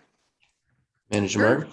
Yeah, thank you. So through your worship, we did engage an engineer, and they proposed in draft, I believe, 3 options. One was bridge, one was culvert, one was kind of a break wall protecting the existing trail and a small bridge. The numbers were quite high, but again, that estimate was at the time when the water level was extremely high. So a lot of the trail would have had to been replaced. So it does need to be revisited with the current water levels and reassess that maybe it's just the bridge that needs to get replaced. That's about as far as we've gotten. Thank you, Wendy. Okay, thank you. Thank you very much. So, Mr. Mayor, through you, what are our options for this year's budget? Are there any? Relating to this portion of the trail? I'll look to Director Culver. And actually, only because it has to fit within a holistic package for council consideration, I'll defer to the treasurer for comment on that. Okay, Treasurer Quinlan.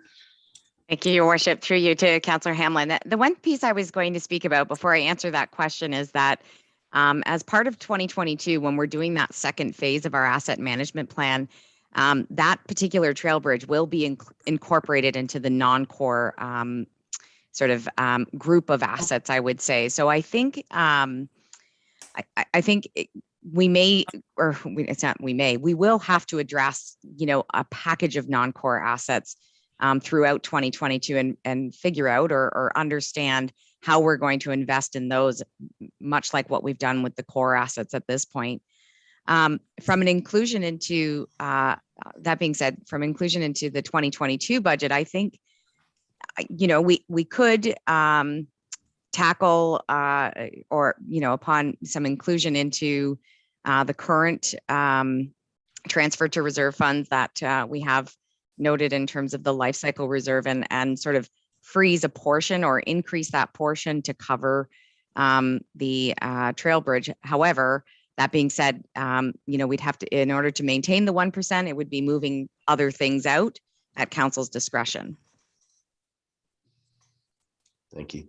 Follow up, Councillor. Just one last comment on this question, Mr. Mayor. Perhaps before we get to the end of discussions, if staff could turn their mind to what additional amount would be needed to come up with a plan, an engineering plan for this year, so council could consider it before the end of the budget discussions. My next question is also, my next question is about the Performing Arts Center feasibility study. And I did notice it on the presentation today, and that the comment was that in 2022, we would be moving to narrow and refine the scope. My question, Mr. Mayor, through you is, we had a presentation from one of the individuals who's involved in this initiative, suggesting that moving forward on this was a bigger task than maybe our Parks, Recreation and Culture staff would be able to give justice to in 2022, and asked whether we would consider funding a position to do that. Did staff consider this at all? Director Culver. Thank you, Worship. So we've had a conversation with CASE, the CACE, the Arts Center Public Interest Group. They, as late as today, and they've continued to suggest that a third-party resource would be helpful. We're not in conflict with that concept, but as when the feasibility study was presented to council, the position that we had and what we thought was conveyed clearly to council was that the feasibility assessment wasn't complete, that it got us to the point where options could be presented to council, but it wasn't at a point where what I call a bullseye could be presented to council saying this is what is the right path forward. So the plan was for staff to undertake that work to complete that feasibility study with the support of CASE throughout the 2022 year, and come back to council with a proposal that council would then make a decision on, which would include a case study or a business case, i.e. council would be aware of operating costs or projected operating costs associated with the establishment of the facility. However, we're continually working at this, and we may be coming back to council with a request for additional support from a third party, but it would require a motion of council to use some of the funds from the legacy reserve that was established for arts in the community.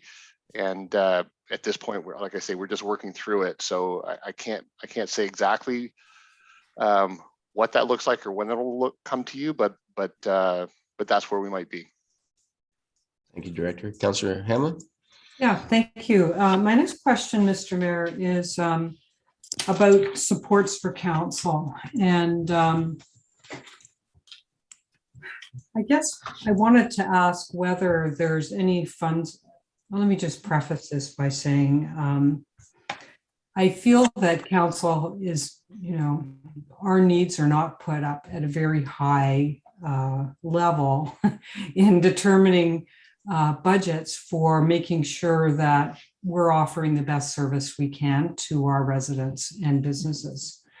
And I know not all councillors have asked for computers even, but I know one who did, and the comment was that the computer was about 10 years old and they put it in the corner because it was useless.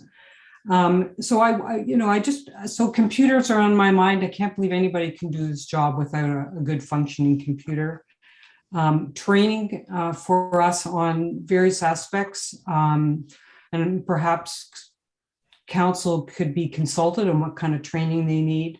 Myself, I know I am finding 3 years in that I can't manage all the documents and files and correspondence, and I would appreciate knowing whether we need a budget item for us to have the software and training necessary to accommodate this. I know staff seems to have a great access through Microsoft Teams, and some of our meetings with staff are on that facility. I don't know whether that would allow us to do budget manage or document management or not, but that's definitely on my mind. When the pandemic hit, staff, of course, most of them moved home, and we were already at home, but then also had to do all our council meetings from home. And I know that staff immediately had access to all kinds of, satisfying of their needs so they could do their jobs from home, which I'm very grateful for. But it wasn't until November, after the March shutdown, that council was asked if they had any needs. And I don't know whether council has needs, and I don't know whether anyone's come up with a list of what we need to do our jobs effectively.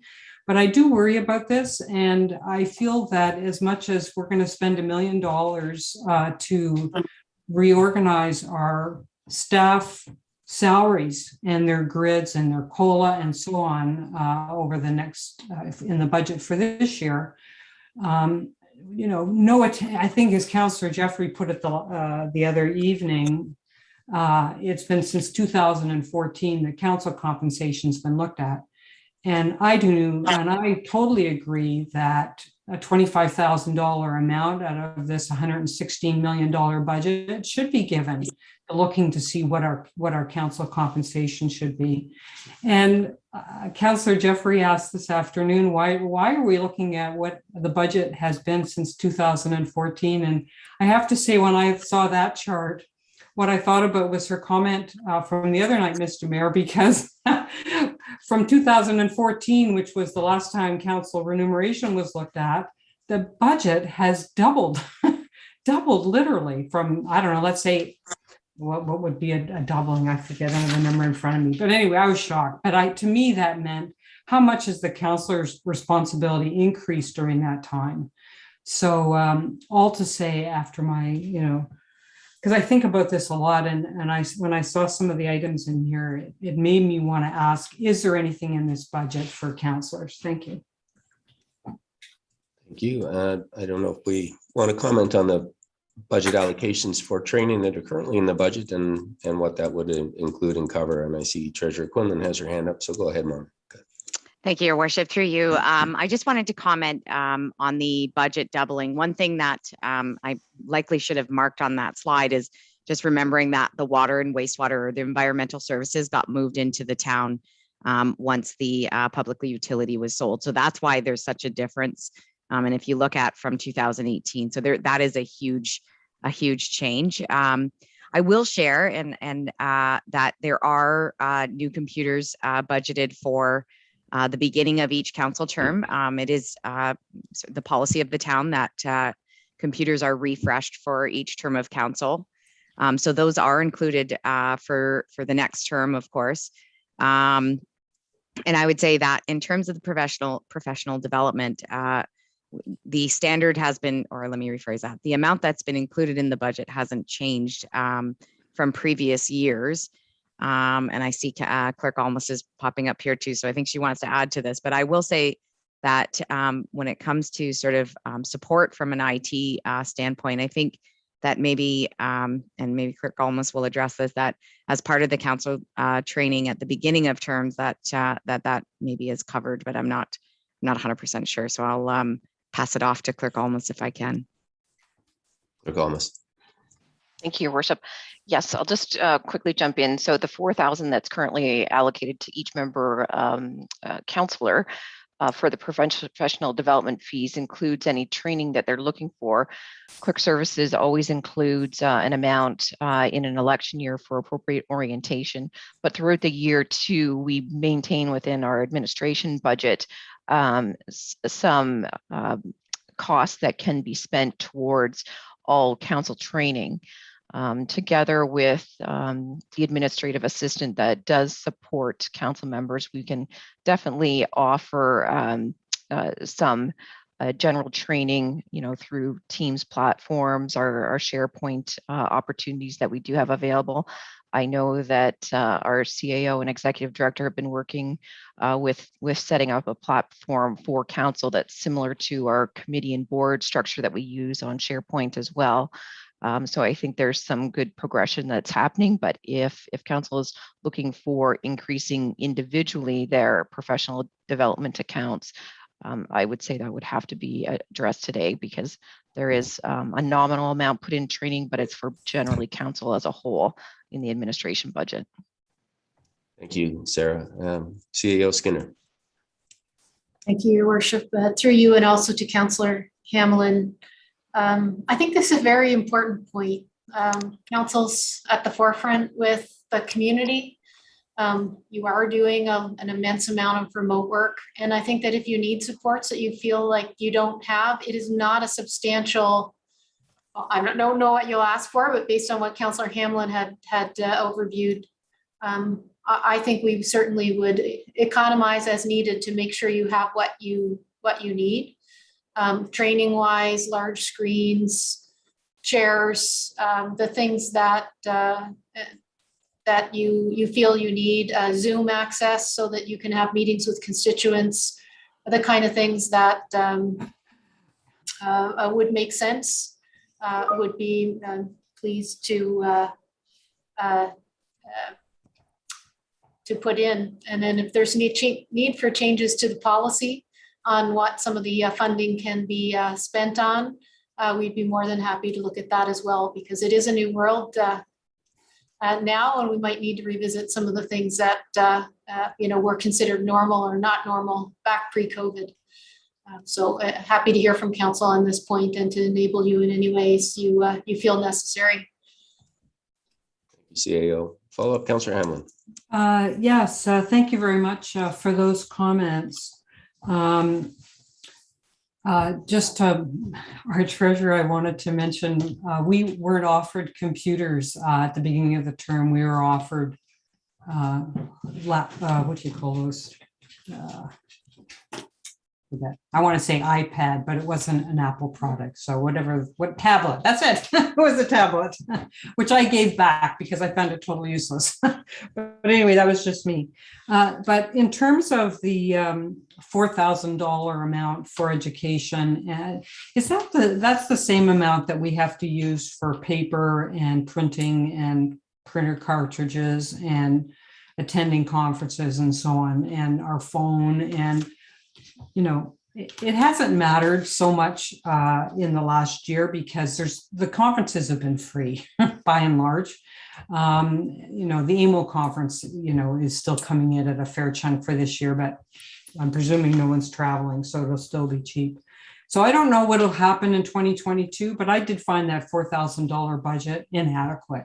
And particularly since COVID, when I'm changing my printer cartridge all the time, and right now my scanner doesn't work. These aren't expensive items, but if you add them up over the year and also try to, add in your phone and all the other things that we do to keep ourselves going in this position, once we add back in attending at conferences, which I would think as we always say, everyone should be attending everything they can accommodate, because there's so much to know about this field, so much. So I don't know what the right amount is. I know that 4,000 isn't enough, and I don't know how we deal with that today, or whether we wait another year, but I'll just leave that comment, I guess. Thank you on that. Just a few more points here. On the UN conference, Mr. Mayor, the $50,000 amount, I have participated in the first year. This year I wasn't able to be very involved in it, but it did strike me that it could definitely use some professional organization around the organizing of that conference, and not to underestimate the work our own staff has done, but it is a huge job organizing that conference. And if we want other communities to participate and contribute and so on, we're going to have to get out there and invite them in a more fulsome way, and maybe invite them to speak. And I know there have been some, but I do feel, if that's what the Secretariat's job is, that would be helpful. In terms of, is this good for our municipality? As I understood this, it was an honor to be considered for this UN role, that we were encouraged to pick 10 pilot projects, and that if we did so, they would help us find funding for them. And so one of the, under the sustainable goals, one of them, of course, is housing. What could be more important? And I have been hoping that if we get an affordable housing staff person on board, and with other of our key staff, we could come up with a project for this UN Sustainability Development Goals around housing that would be a leader in those kind of projects in Canada, maybe the world, and that organization was going to help us with funding. So I feel for a $50,000 investment for another year, that would allow us to maybe get into this with two big feet, make this the best we can, see where it goes, and maybe during this year we can see if there's a possibility for at least getting one pilot project in a focus that would allow us to take advantage of what had been offered to us. So that was my comment on that. In terms of the $350,000, Mr. Mayor, this is my next point, for the reserve fund or a land trust, and this was a recommendation from our affordable housing task force. I wanted to encourage council, when we come to that item, to think about including it. And I know it's a large amount, but I can't think of many more things that are as important to the sustainability of our community right now as housing for the people we need to have working here. There was mention in the presentation this afternoon about our Economic Development Action Plan. And there was lots in there about if we want to have a good, sustainable business community, we have to have housing for the employees. In the Economic Development Action Plan, I didn't make this up, and in our own consultants report that we received about a month ago, we need about 1,000 rental units to accommodate people who we need for jobs here. So if we can put aside, no, not millions of dollars this year, but the start of a reserve fund at 350,000, I think we owe it to our community, because we are not going to develop our businesses,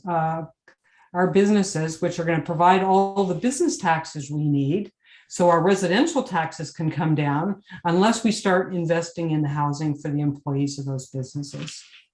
And those are my preliminary comments. Thank you. Very much, Councillor. Council, any other questions or comments? Councillor McLeod.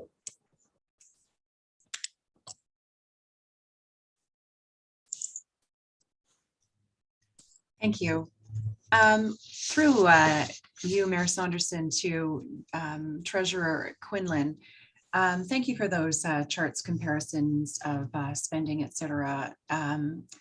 I wonder if you could provide to us, or even just out loud right now, when we're talking about how the more households have come on board in the last year, whether you can tell us the number of households currently in Collingwood versus in 2020. I know that I saw that number from 2020 in 2020 and in 2021.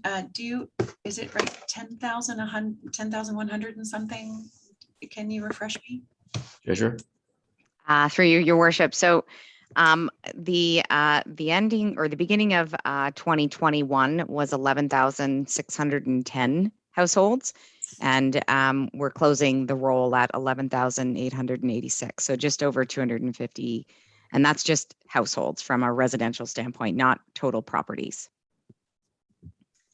Thank you. I just it helps me understand the mill rate a little bit better. And sorry to use an outdated phraseology there.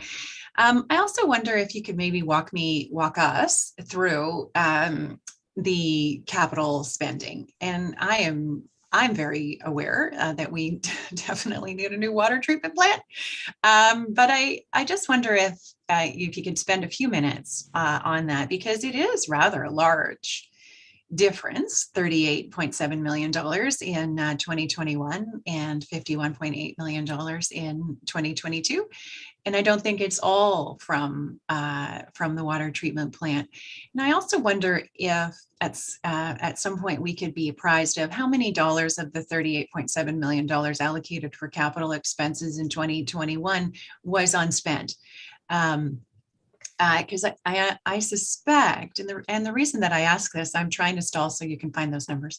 I suspect that one of the reasons that number, that what might happen in the not too distant future is that because we're seeing increases in lumber prices and supply chain issues and so on and so forth, with so much of that is that the front page of the Washington Post and the New York Times, is that we're going to see that the prices that we allocated, or the funding rather, that we allocated for some of these projects is going to be inaccurate. And I worry about that a little bit. And so just, if you could just comment on that for me a little bit, that would be great. Starting with this year's capital. Did I buy you enough time to get the list? Okay. Treasurer Quinlan. Thank you, Your Worship, through you to Councillor McLeod. So, and I'm not sure if I'm able to share my screen, Clerk Almost, because I think I could explain a little bit better by looking at the budget book. I don't know if I have that option, but I'm going to try. Let's just see. Can everybody see that? Sorry, I can't see if you can see it yet. Yes, yep, we can see that. Okay. So I'm just going to scroll down to the bottom. And you'll see that, sorry, I'm not at the bottom yet. You do see the 51.8 million that Councillor McLeod has referred to. You're right, Councillor McLeod, that not all of it has to do with the water treatment plant. I was trying to name sort of some of the bigger projects that led us there, but I will share that, 24 million in total of that 51.8, so almost half, is due to environmental services. And of that, almost half is due to the water treatment plant expansion. And I think one thing I want to make very clear is that The 51.8 million is not, and I'm sure members of council know this, but more about the public, that $51.8 million is not supported by the tax levy, but in fact supported by many other different sources of funding. And the amount that is actually flowing to the tax levy is $533,000. Where there's other spending or larger amounts of spending, I will share, is also within transportation. Part of that is because there is a carry forward of the Mountain Road widening project.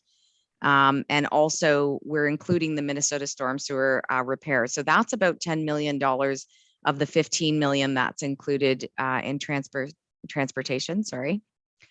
And when I move up through to PRC, and I will echo what you've said, that quite a bit of the 2021 funding has not been spent. I haven't gotten to that number yet, but I will show that to you. So it has increased the carry forwards of those projects. Some of it has to do with the fact that the pandemic has just delayed things so significantly. And I would agree with you, or I would echo the fact that we did try and incorporate as much of the increase that we expect because of the lumber prices and the concrete, all the things that have gone up. Albeit I don't know if we've seen the end of that yet. So that will be, left to the unknown, but there are some major projects in parks and recreation as well, including the splash pad completion, which was previously planned in 2021, the completion of Sunset Point Park, which are quite big programs as well. So I think I've answered that question. I think I have anyways. And then the second part was how much we've spent so far this year. I didn't quite get to the numbers. I'm just trying to pull up my third quarter report, and I'm going to ask that my screen stop being shared if it is stopped now.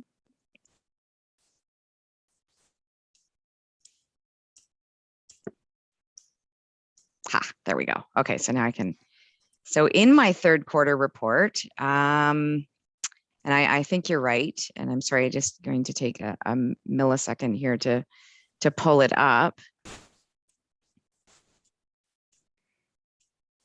At the end of the third quarter, we had spent about $7 million thus far of a $38 million budget. So you're correct that about a third of it had been spent thus far, or not quite a third. Follow, Councillor MacLeod. No, that was fantastic. Thank you so much. I really appreciate that. I have one more question though that sort of popped into my mind in light of the comments and questions from Councillor Hanlon. Has any councillor spent their entire discretionary allotment this year? Through you, your worship, to Councillor MacLeod, no, we have not had anybody at this point spend up the total 4,000 at this point. Thank you. Thank you. Councillor Jeffrey, you had your card up. Yes, thank you, Mayor Saunderson. So just specific to Councillor MacLeod's question, I think we're all in transition, and we've recognized that for staff too, that council members will hopefully, I know my FCM board meetings are starting again next week. I'll be in Ottawa for 2 days. I know a lot of things are opening up, so I don't think it's fair to compare the last 18 months as to who spent all of their money.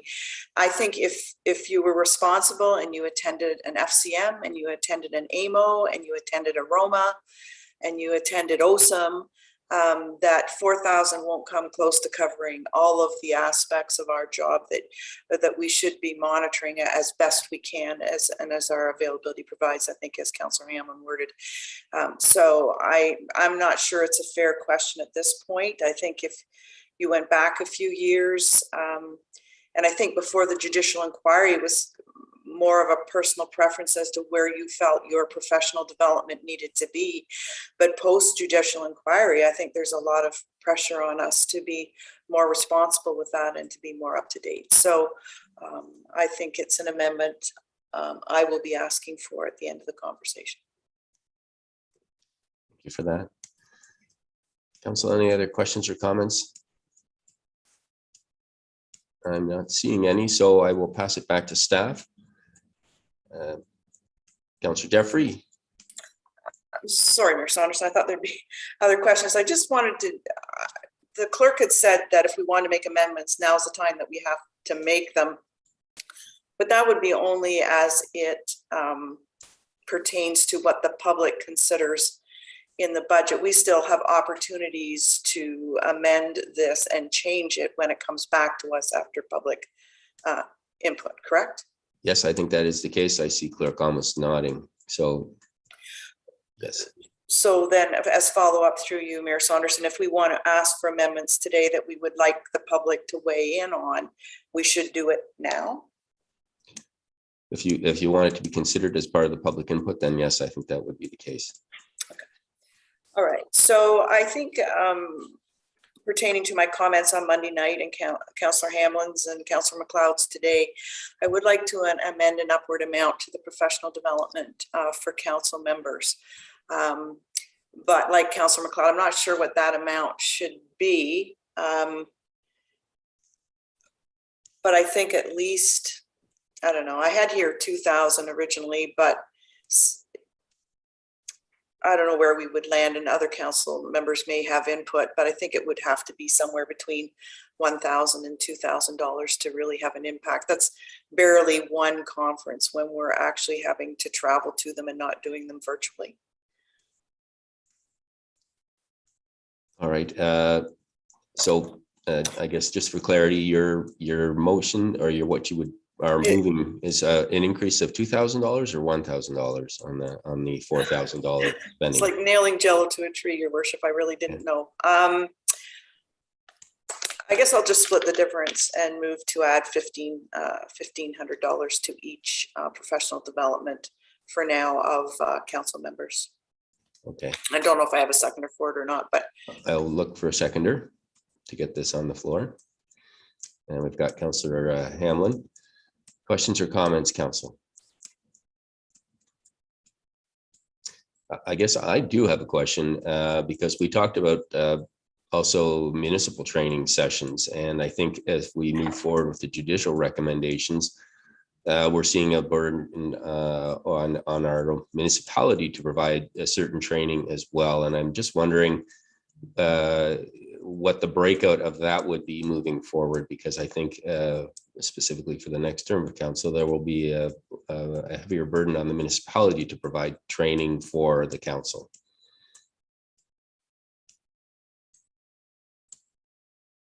Okay, go ahead, Sarah. Thank you, Your Worship. As I indicated earlier, we do have orientation training provided in the 2022 budget. And we've also increased, you'll see a significant component of our clerk services budget increases is based on accountability frameworks that we have put in place, including the Integrity Commissioner, including increased cost for the specific training that's was recommended in the inquiry. It spoke to having individual council member training sessions as well, as also with our lobbyist registry as well. And then, as I mentioned earlier, we do keep a small amount within our administration budget should there be additional training that's required throughout the year. Okay, thank you for that. And then I'll open up the floor to comments and questions by council on this amendment. I don't see any questions or comments. So that being the case, then it's been moved by Councillor Jeffrey and seconded by Councillor Hamlin. All in favor of the amendment of an increase of $1,500 to the current council training budget?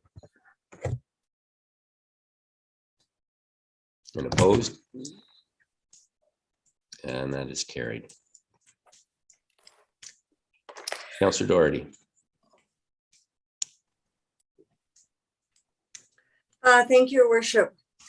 Seeing as we are entertaining amendments to the budget, I would like to propose that the $20,000 that was requested for the pollinator implementation strategy be reinstalled in the budget. Okay, I will look for a seconder. And we've got the amendment on the floor. Any questions or comments at this point in time, council? Councillor Hamlin? Thank you, Mr. Mayor.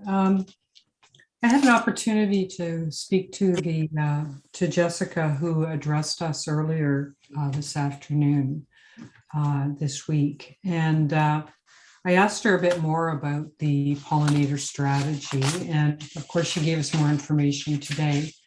But she seemed to think, if I'm going to put this forward as an amendment, if Councillor Jeffrey might see it's friendly or not, that a $5,000 amount might get us enough funds to do a pollinator strategy. And what that would do is allow us to hire someone just to draft the strategy. And I was made aware that we have amazing people in our community who would offer all the resources necessary.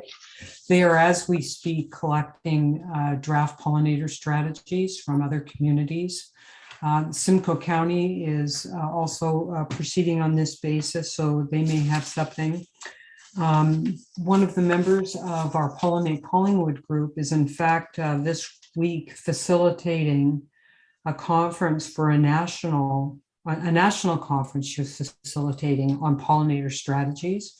But these residents don't feel that they should be writing a town document and that they're happy to provide all the input and review it and do all that's necessary, but they think that someone needs to, be hired to deal with staff, and they're also happy to discuss this with the community and so on and so on.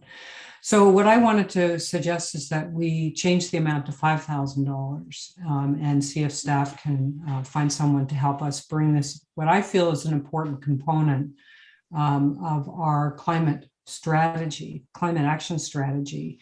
Because as Jessica mentioned, it's not just the canopy and the trees. It's very much what's planted in the ground. And anyway, I won't go over it again. So that's my amendment. Thank you. Councillor Doherty, you've heard Councillor Hammond's amendment. Consider that a friendly amendment that you're prepared to consider? I would, with some hesitation, because I know that $5,000 buys so little. But if the pollinator group are confident that in fact that is sufficient with their contribution and assistance, then yes, absolutely, I would consider it friendly. Okay, maybe I'll look then to Director Culver, I guess, as the staff point person on this for his thoughts. Director Culver? Thank you, Worship. I've actually been working back and forth through emails with the Pollinator Partnership Canada.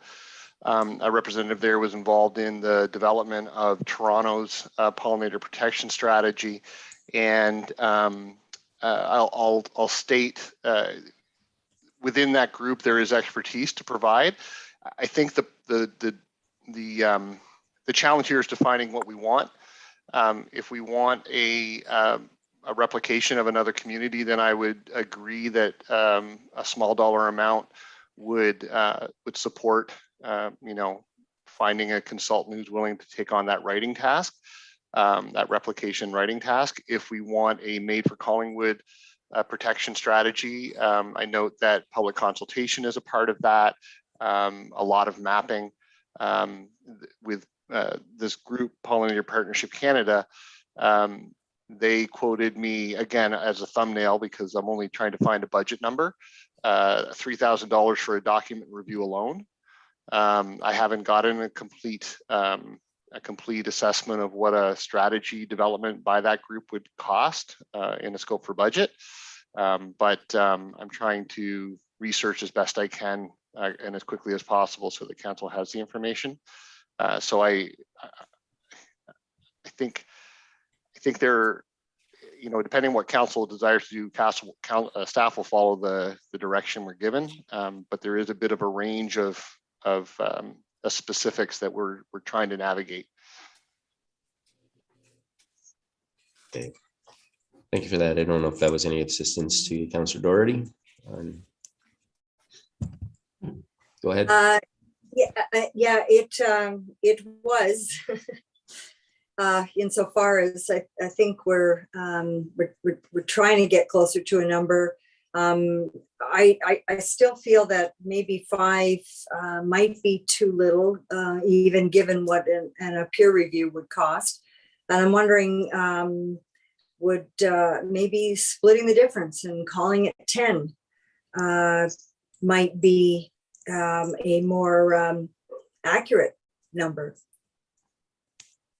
Okay, going to look to the seconder. I saw her nodding, but I'm just going to confirm with Councillor Hamlin that she's agreeable to that number. Yeah, I think that's great, Mr. Mayor. And if we're going up for public consultation, perhaps we'll hear more and staff will have a little chance to think about it. So I'm happy with that. Thank you. All right, thank you. And Councillor Jeffrey, you had your card up.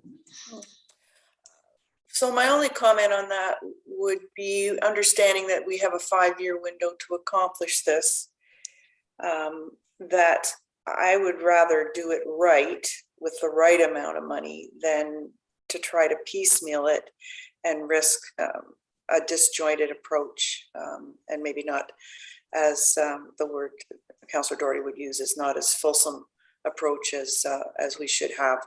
And I really think that that was probably the thrust of the input at the committee level when it was considered for coming forward. But I'll think about it a bit more, but I do think I'd rather do it right than try to throw a little bit at it now. I guess what I would say is this is these changes are not final changes. These are, I guess, to be incorporated in what's going out for public input, and we will be coming back to re-examine all of those, all of the budget in light of those public comments. Councillor Berman. Thank you, Mayor Saunderson. I'm just curious because through you to CAO Skinner, because you come from this background, what your thoughts would be on 5,000 versus 10,000 versus 50,000 versus nothing at all this year. I'm just curious to hear your input. That's a broad question. CAO Skinner. Thank you. Through you, Your Worship, to Councillor Berman. I have a lot of faith in the PRC department and in the expertise that they have through Manager Wendy and Director Culver. I think that even if we don't go forward this year with a comprehensive strategy, things like planting beds with more native species, collaborating with the pollinator group, starting to read more and go to conferences around what a strategy might include would still be happening. My best advice to you is to do it once, do what we can now with our current in-house people, do the strategy once and do it right. Likely not in 2022. And by saying that, I in no way minimize the importance or the massive value that this group has brought to our community. I've been thrilled. I just, I'm looking at the capacity of staff and what items need the laser focus to drive forward in 2022. I know Councillor Doherty mentioned the, for example, a bylaw related to trees on town property that we have not pulled into the budget in 2022 in the staff recommendation, but those are the type of priorities and the level of priorities that we were looking at around what should be in and what should be out to best use the resources you have to the town's advantage. So thank you. Thank you, CAO. Any follow-up, Councillor Berman?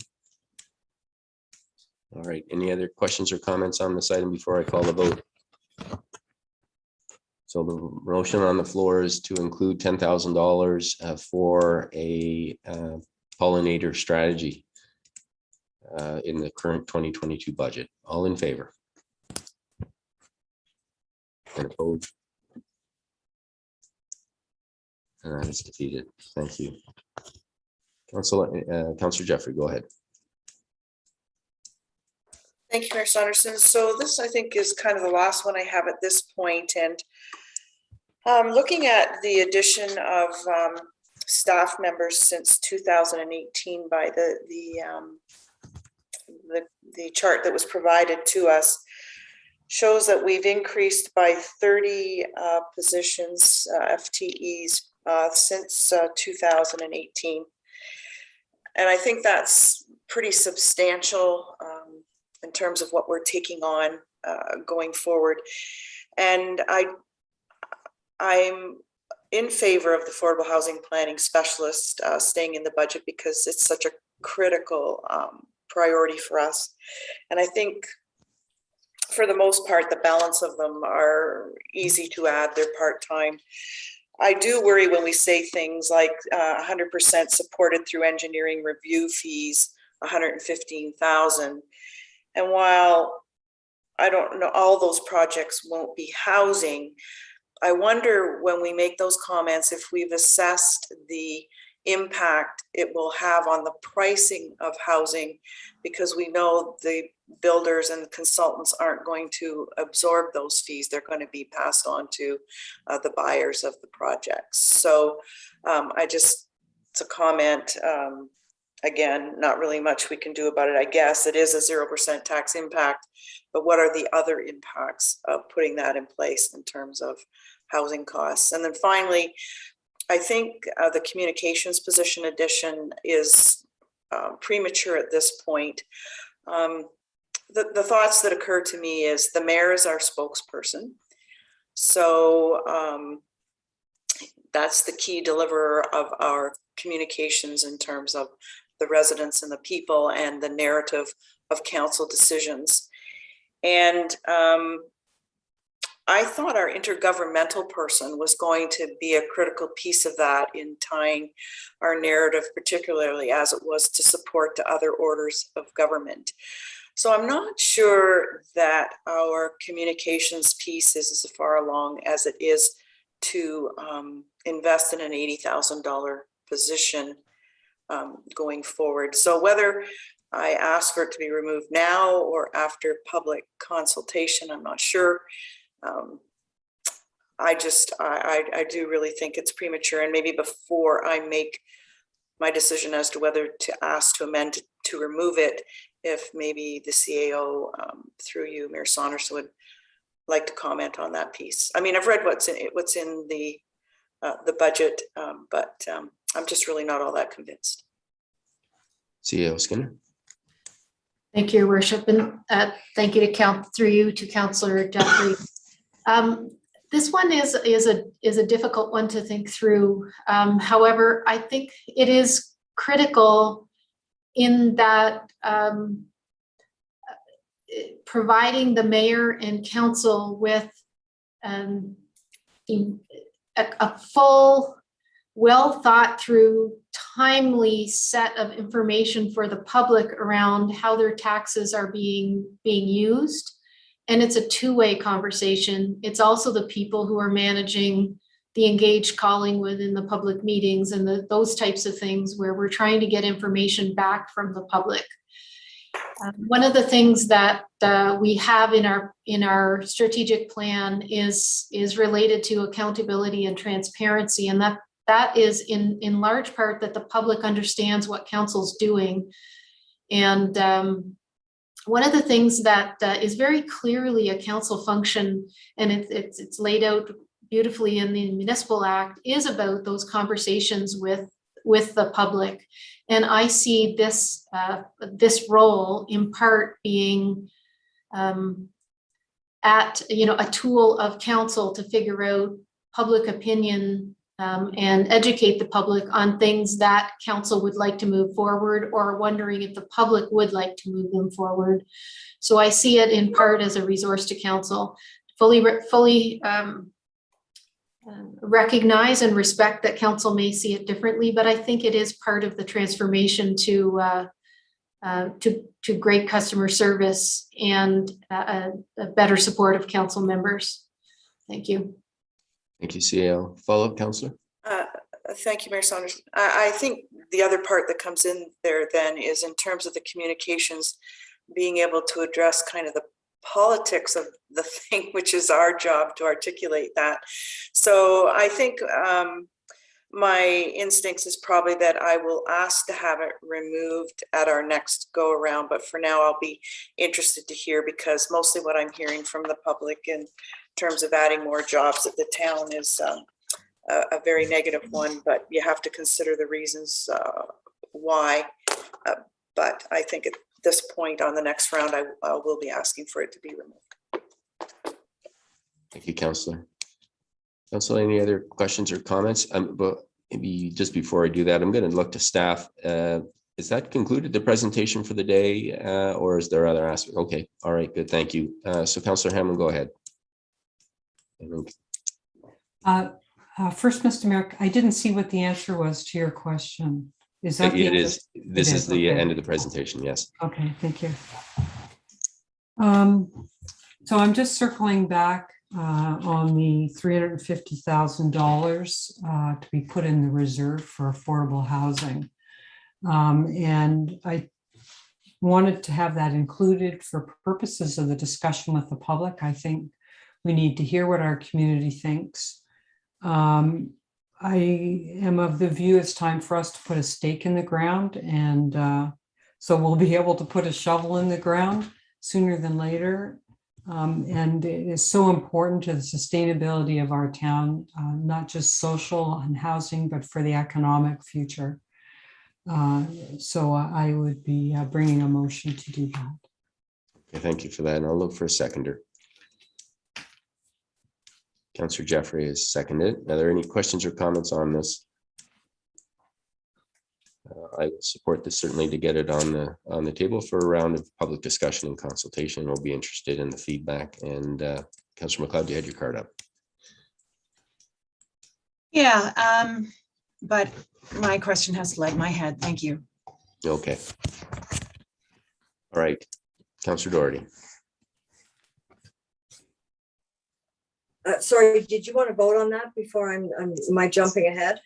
Well, are you commenting on this or are you bringing forward? No, something else? I was moving to the next thought. Okay, you got ahead of me.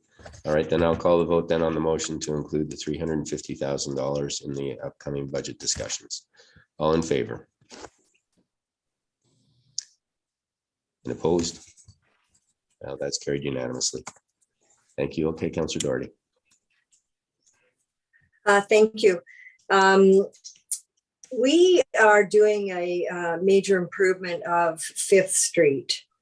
And the residents have provided a lot of feedback to engineering and questions as well as to what the design and implementation would entail, and are quite satisfied as to what is being proposed for 2022. With the exception of the sidewalk, which would have been part of that project, is not part of that project. And the sidewalk extension would end at Walnut Street. So, one block, I'm not going to say the street because now I'm not sure, but one block short of High Street. So, from a, purely intuitive standpoint, makes no sense.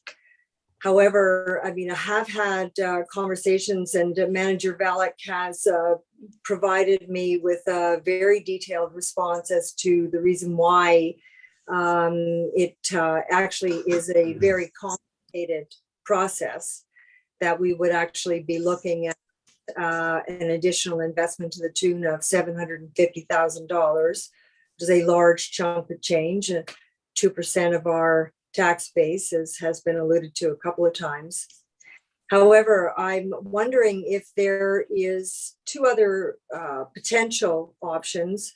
One would be, is there any funding available from OSIF, as an example, where something like this could be completed to High Street, in that, it certainly does speak to facilitation of active transportation in our community, or if there is some simplified approach that could be taken, and pardon my naivete, but if we were just to put some asphalt on the boulevard so that we would not be digging down into stormwater infrastructure, that it would just be on the surface, but would allow residents and pedestrians safe passage from a very busy street, that is High Street, up to the first intersection on 5th. So I'd like to sort of ask if that can be, if that information could be provided and if it could be added to our public discussions. I'll look to Treasurer Quinlan and then maybe Manager Velick, anyone who has some comments on this. Go ahead, Treasurer. Thank you, Your Worship. I was just going to ask, I think Manager Velick is on. Albeit I don't. He's here. He's coming on now. There we go. Thanks, Manager Velick. Yes, thank you through the mayor to Councillor Doherty. So just for some context, this is a sanitary driven project, sanitary renewal driven project. And we've, changed our tune somewhat in the last few years when looking at these projects and adding active transportation components, mainly sidewalks to these projects where it makes sense. We have done this. We have extended this project a couple of blocks so we could add sidewalk and fix the road up and fix some drainage issues that the residents had some concerns with. We have to stop somewhere. So we have been in conversations with Councillor Doherty about extending this to High Street. Extending sidewalks is always complicated. There's always, existing driveways and it's trees and utilities, and there's always things in the way that do make it problematic. So that's kind of why it's that large price tag, just to give that $750,000 some context. So if I think Councillor Doherty, just to clarify, you're asking as to whether we could add an asphalt, I guess, shoulder to the road, widen the road. Just with some asphalt. I don't have, I would have to look at that. We're in, the last year or so, we're really looking at when we're doing work to roads, addressing drainage issues at the same time, because it increases the longevity of the road. So if we're going to be putting any capital money into a road, we do want to address the drainage issues at the same time, because it really degrades the lifespan of the road if we don't.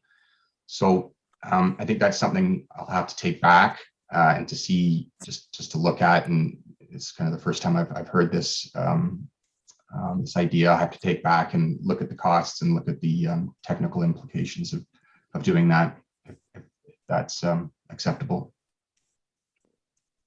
Manager Velick, Councillor Doherty. I think that's probably the best we can do for today's purposes. Yeah. Okay, I appreciate that. All right. Are there any other questions or comments, Council, on today's budget presentation? Not seeing any, then I'm going to look to Clerk Almus. Is there anyone from our gallery that would like to provide a delegation under item 5 on our agenda? Sorry, thank you, Your Worship. I was just going to jump in there. I wasn't sure if that was direction to Manager Velick to do that before the next meeting, and if so, it might require a motion. Okay. All right. So based on what Manager Velick has told Councillor Doherty today about putting together a cost estimate and considering the feasibility of a sidewalk along there, or temporary asphalt sidewalk, if we're going to get a direction for that information for our next budget session, we'll need a seconder for that. Is there anyone who'd second that?